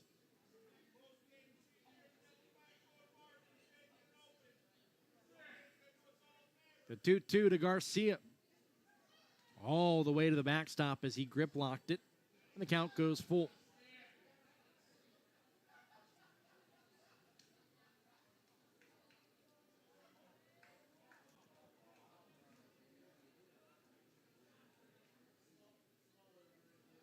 The payoff from Weigelnick with 1 down. Couldn't find the zone, and that'll bring the tying run to the plate in the 9th inning as Nelly Taylor Jr. will represent him. still looking for his first hit, but he did pick up a sacrifice line out in the 7th inning. And Garcia not afraid to run. He stole second in the 7th. Also was thrown out going home in the top of the 3rd. But for Taylor, I mean, that's a good day at the plate. 2 walks, an RBI on a sacrifice fly. Yet to extend his hit streak to 11 straight games. Got a chance to do so, though. Could do a whole lot more than that in a 2-run ball game. He represents the tying run. He's tied for the league lead in doubles coming into today. As it's 2-0, Weigelnick trying to paint that outside edge and not getting it. Look how much room Pastrana's giving him down the third base line. Playing just a couple steps to the third base bag of where the shortstop would normally line up.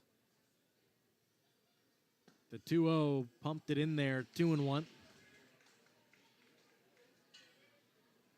You would think this could be a situation where you lay down a bunt. Yeah, he's fast, and he bats from the left-handed side. They're letting him swing away as for now. A throwback over, Garcia back in safely. Game has surpassed 3 hours on this Tuesday evening, where we've seen it all in terms of weather. The 2-1 out wide, 3 balls and a strike. Now Weigelnick struggling with his command with the left-hander at the plate.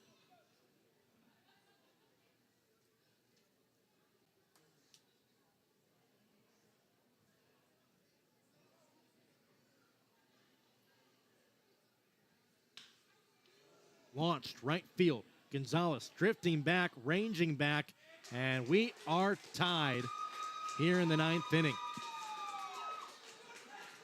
Nelly Taylor, his first home run of the season, knots us at 4. And Weigelnick struggled to throw strikes. The last 2 hitters he faced, and they made him pay. And we're tied at 4. First blown save of the season for Weigelnick.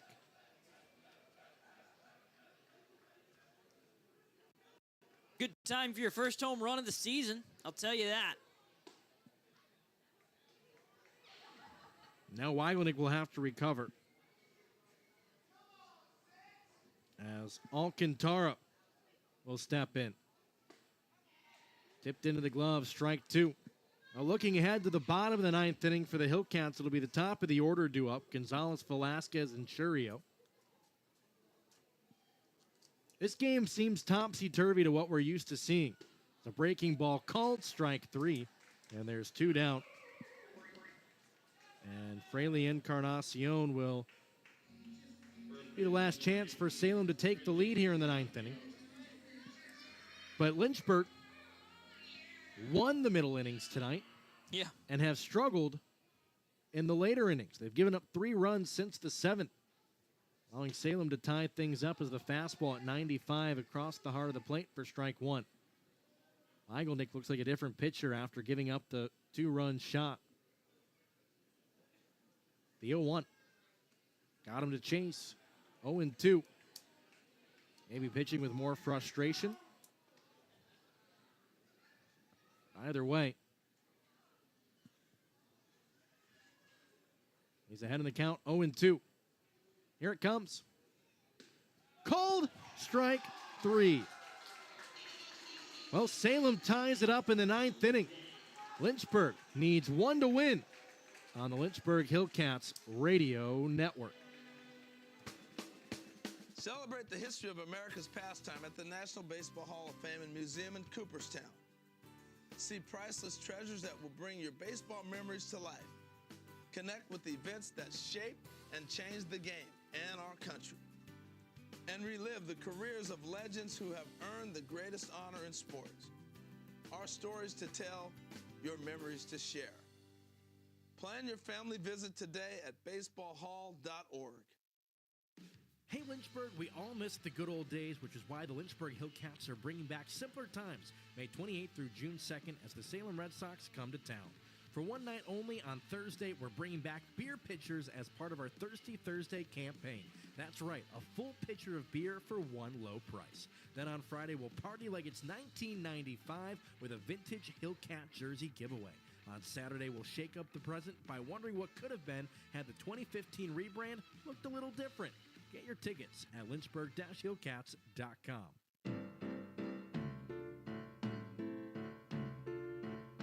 Alongside Connor Young, here's the voice of Lynchburg Hillcats baseball, Jason Prill. Bottom of the ninth inning, Esteban Gonzalez, Ralphie Velasquez, and Jason Churio in a tie ball game, all knotted up at 4, and it'll be Max Carlson to try and send this to extra innings. It's the part of the order that the Hillcats want up. Gonzalez, who's hitless. Velasquez, who's got a double and an RBI. Churio, who's walked and scored and reached on an error. They can get it to Angel Hanel. He's the hottest hitter in the Carolina League. Salem overjoyed at the fact that the 2-run home run by Nellie Taylor Jr. has tied us up at 4.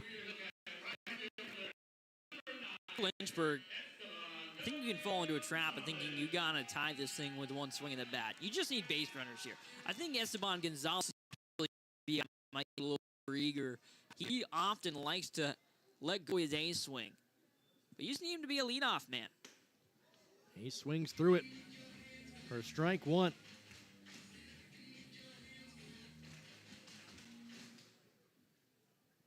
Carlson off the end of the bat, pops it up on the infield. Gonzalez slams his bat in frustration, 1 away. As Ralphie Velasquez will step in. That's a big first out in this inning to keep the leadoff runner off the base paths. This is one of the longest outings from Carlson. He went 3 innings twice this season. The last time wasn't since May the 1st against Myrtle Beach. Velasquez takes upstairs, ball 1. Velasquez just missed a home run in the 5th inning when it bounced off the wall. He slid in for a double. It's his birthday today. As the 1-0, a backdoor slider gets the call, 1-1. He went down in a lot of pain after fouling one off his leg in his last plate appearance. As the right-hander kicks and fires. Got him to chase in the dirt. 1-2.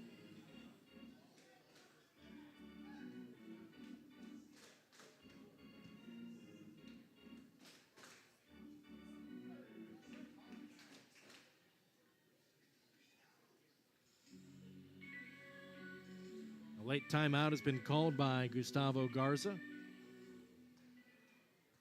As the 1-2 to Velasquez. Breaking ball missed down and in. 2 balls and 2 strikes. Carlson relying heavily on that slider with Velasquez most likely sitting on a fastball. You got to be careful. You got to be able to protect.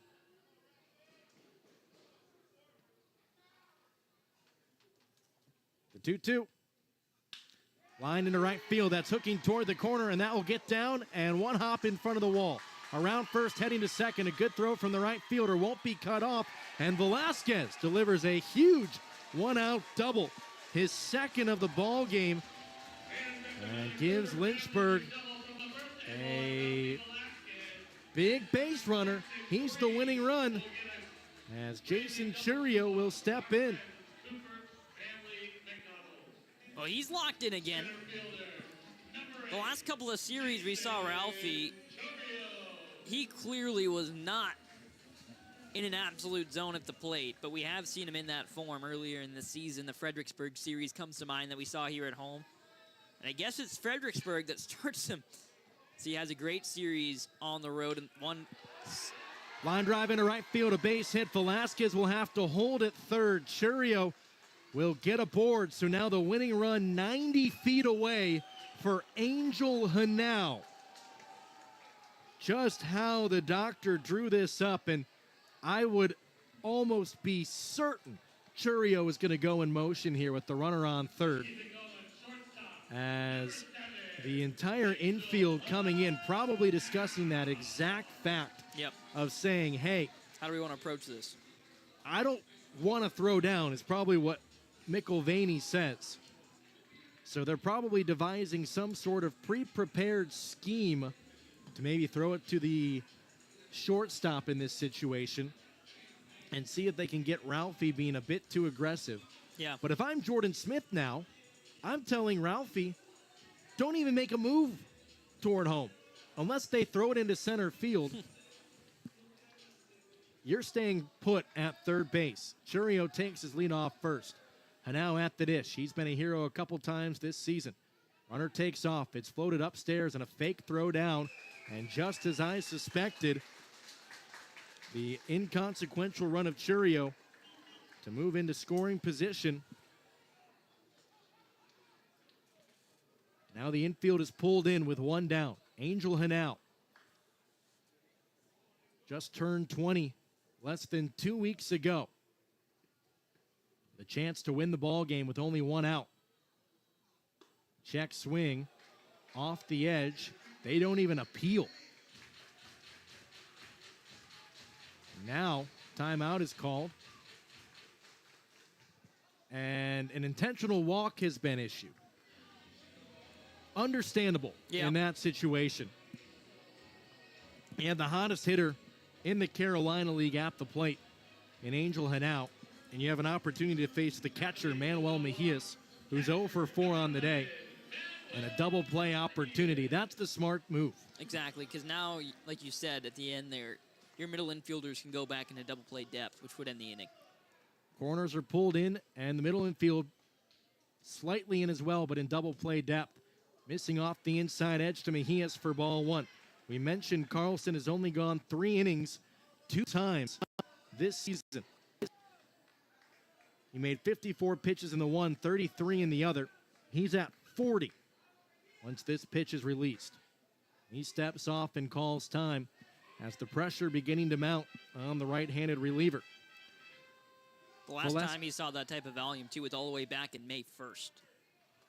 The 1-0 from Carlson.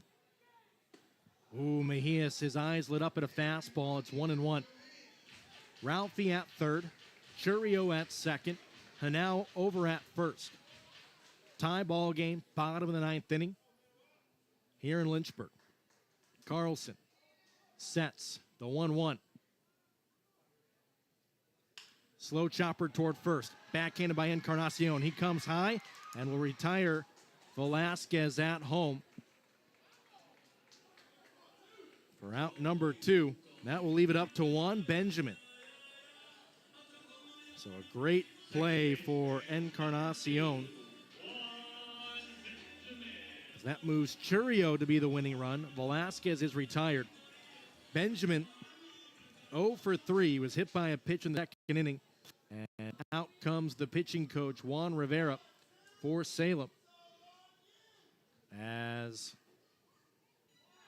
the game really could come down to this moment. Benjamin, last season, the final at-bat of the year, hit a walk-off base hit underneath the third baseman's glove to send the Hillcats and the whole crowd home happy. An opportunity to do that again today with a base hit here. But also, a walk is as good as a hit.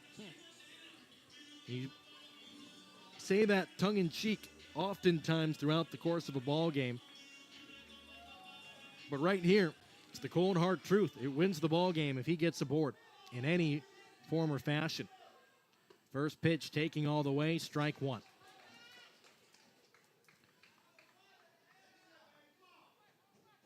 Churio at third and now at second. Mejia sat first. The fielder's choice. The 0-1. A little dribbler out toward the mound. Carlson will flip it to first, and we are headed to extra innings. Boy, Lynchburg loaded them up with one down in the 9th inning, and Carlson pulls the rabbit out of the hat. And we head to the 10th on the Lynchburg Hillcats Radio Network.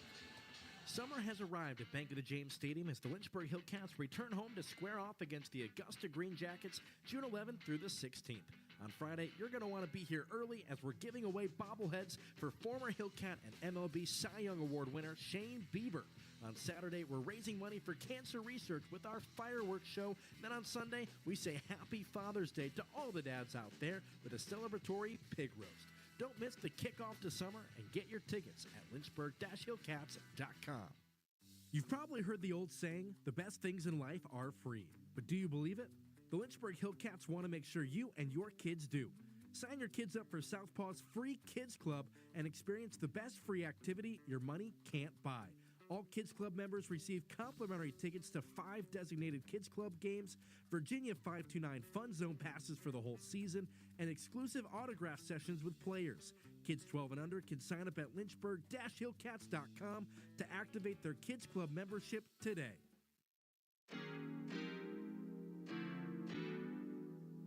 You're listening to Hillcats Baseball on the Lynchburg Hillcats Radio Network. We head to the 10th, all knotted up at 4 on the Lynchburg Hillcats Radio Network. Albert Weigelnick remains out there after surrendering and blowing the save in the 9th inning on the 2-run home run from Nellie Taylor Jr. Fraley Encarnacion will begin the frame at second base. Framey De Leon will lead things off, followed by McIlvaney and Zanatello. The 3 due up for Salem.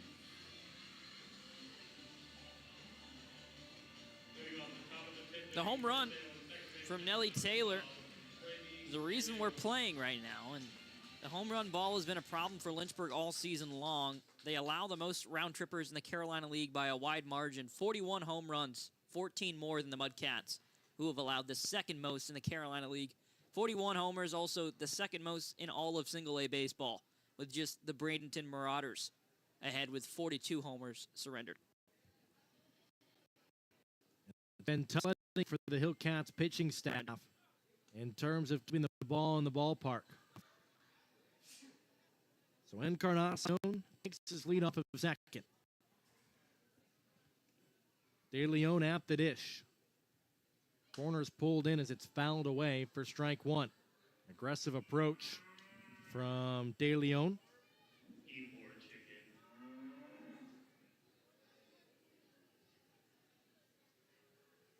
Encarnacion struck out looking to end the 9th inning. As it ran inside and almost caught a piece of De Leon. 1 ball, 1 strike.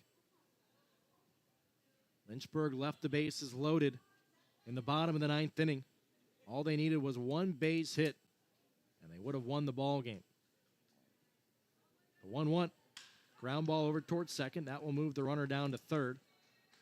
And there's 1 away. It's Daniel McIlvaney, who singled in the 8th inning. He'll take his cuts.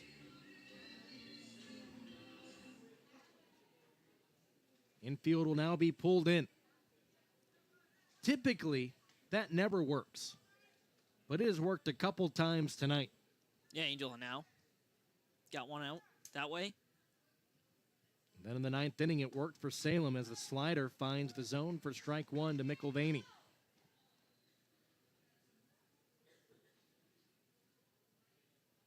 Infield shading him slightly toward third. The runner 90 feet away. Missing upstairs, 1 ball, 1 strike.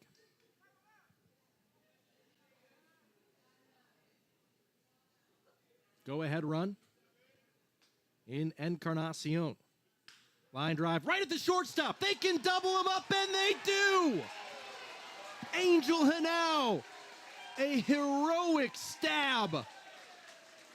And a hero's welcome as he enters into the dugout. Boy, what a huge break for the Hillcats. A double play to end the frame.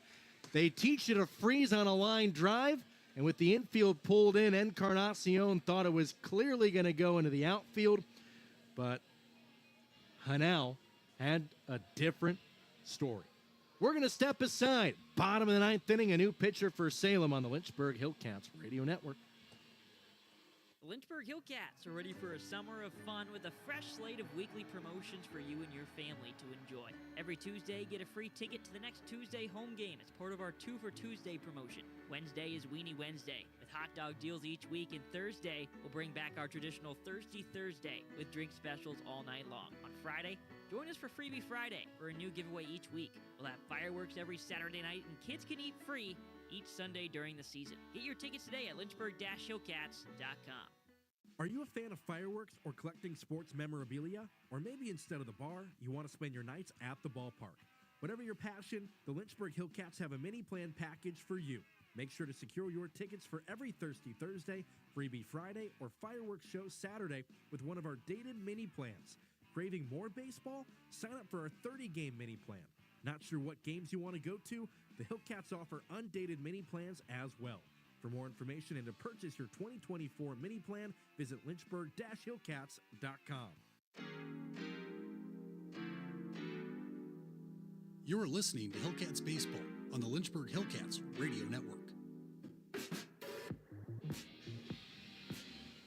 Royman Blanco will be the new pitcher. All Lynchburg needs is one. Tied up, and Robert Lopez at the dish. Juan Benjamin at second in scoring position. Lopez, 2 hits on the night. It'll be the bottom third of the order. Lopez, Sadui, and Pastrano. The 3 due up with the winning run 180 feet away in the bottom of the 10th inning. We're only here because of a 2-run home run in the 9th inning for Salem that tied things up. Lynchburg left them loaded in the bottom of the 9th inning as Blanco checks second. Now he fires. First pitch breaking ball misses down and in for ball 1. Blanco 4-1 on the season, a 2.38 ERA. He's 2 for save opportunities, not one. In just 23 innings, 16 strikeouts, 4 walks.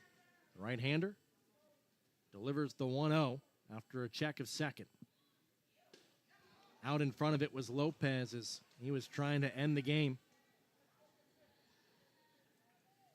A base knock to the outfield could do the deal. They say you typically, if you're the visiting team in extra innings, you need to get more than 1 run in the top half of the first frame. Lopez, an awkward swing down in the count, 1-2. They got none after being doubled up on a line drive to Angel Hanau. But Lynchburg, they have to take care of business here in the 10th inning and get that runner home from second. Lopez down in the count, 1-2. Benjamin takes his lead. Here's the pitch. Ground ball sharply hit. Diving stop by the first baseman, Encarnacion. Boy, that saved the ball game. What a play by Encarnacion. He had the error earlier, 2 errors actually, but that play alone made up for it as it extends the ball game 1 more batter. Wow. Lexer Sadui will now be the hitter to play hero. Runner on third is Benjamin. Winning run 90 feet away. The same situation that Lynchburg found themselves in the top half of the 10th inning when they were in the field. Sadui will have to wait as a pitch clock violation has been called on Blanco for ball 1. Took a little bit too much time. Benjamin, 90 feet away. Infield on the edge of the grass. The 1-0 to Lexer Sadui. And he took a big swing, 1-1. All he has to do is elevate something into the outfield. A sacrifice would do the trick. Sadui struck out in his lone plate appearance in the 8th inning after coming into the ball game for Luis Durango. Now the 1-1. Out wide, 2 balls and a strike.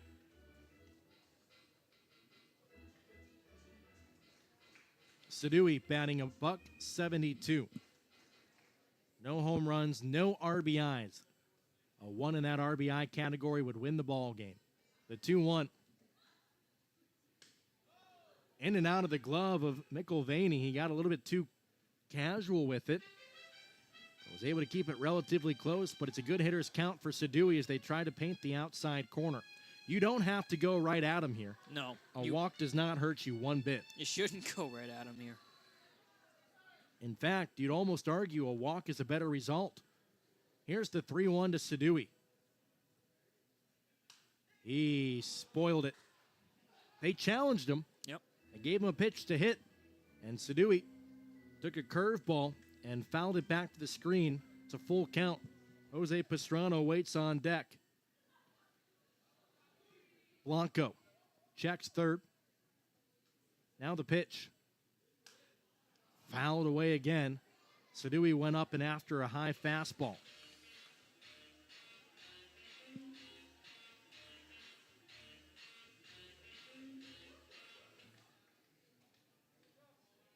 Winning run 90 feet away in the bottom of the 10th inning. Blanco delivers again. Line foul into the netting. Sadui has spoiled 3 straight after being ahead 3-1 in the count. Infield remains pulled in. A base hit, a sacrifice fly would end the ball game. A walk would bring Pastrano up to the plate. The payoff. Slow roller up the first base line. If that would have stayed fair, who knows what would have happened.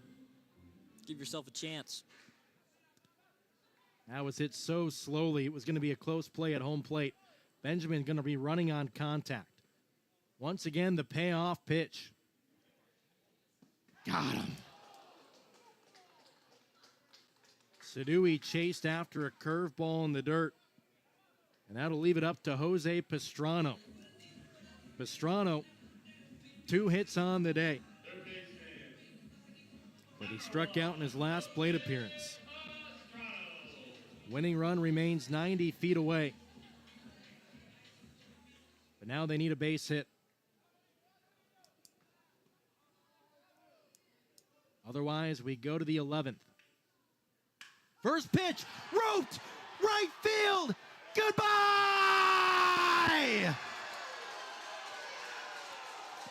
Pastrano! A walk-off 2-run home run to win it. His first of the season, his first as a Hillcat. And it was a no-doubter. 6-4 the final. As the Hillcats heroically walk it off in 10. We're going to step aside and recap it when we come back on the Lynchburg Hillcats Radio Network. Lynchburg Hillcats are ready for a summer of fun with a fresh slate of weekly promotions for you and your family to enjoy. Every Tuesday, get a free ticket to the next Tuesday home game as part of our 2 for Tuesday promotion. Wednesday is Weenie Wednesday with hot dog deals each week, and Thursday we'll bring back our traditional Thirsty Thursday with drink specials all night long. On Friday, join us for Freebie Friday for a new giveaway each week. We'll have fireworks every Saturday night, and kids can eat free each Sunday during the season. Get your tickets today at lynchburg-hillcats.com. Summer has arrived at Bank of the James Stadium as the Lynchburg Hillcats return home to square off against the Augusta Green Jackets June 11th through the 16th. On Friday, you're going to want to be here early as we're giving away bobbleheads for former Hillcat and MLB Cy Young Award winner Shane Bieber. On Saturday, we're raising money for cancer research with our fireworks show. Then on Sunday, we say Happy Father's Day to all the dads out there with a celebratory pig roast. Don't miss the kickoff to summer and get your tickets at lynchburg-hillcats.com. The final out has been recorded, and it's time for us to recap the ball game. Coming up on the Hillcats postgame show, we'll scan the scores from across the league and give you an update on the Carolina League standings, along with previewing the next game. But first, to cover the box score and name tonight's Hillcat hero, here's Jason Prill. Lynchburg wins it 6-4 on a walk-off blast from Jose Pastrano as the Hillcats, in unbelievable fashion, were able to pull that one off. The unlikely hero, Jose Pastrano. He was hitting below 200 coming into the day, but a 3-hit performance for Pastrano, and the Hillcats are victorious. We're going to toss it down to our MC, as Jose Pastrano is tonight's Hillcat hero.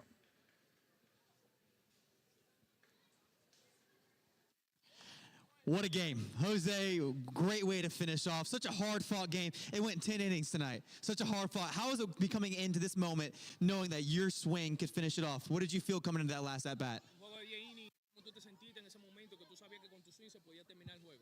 Bueno, la verdad salí con un picheo que yo podía hacerle daño para hacer ganar a mi equipo.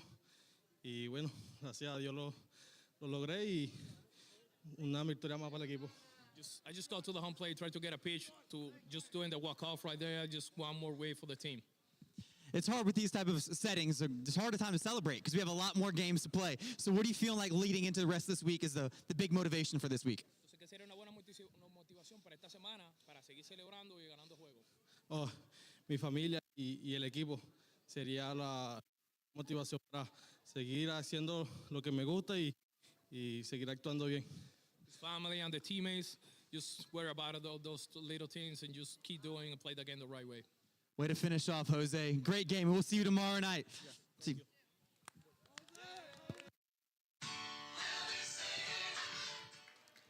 Jose Pastrano, a triple away from the cycle, a 3-hit day.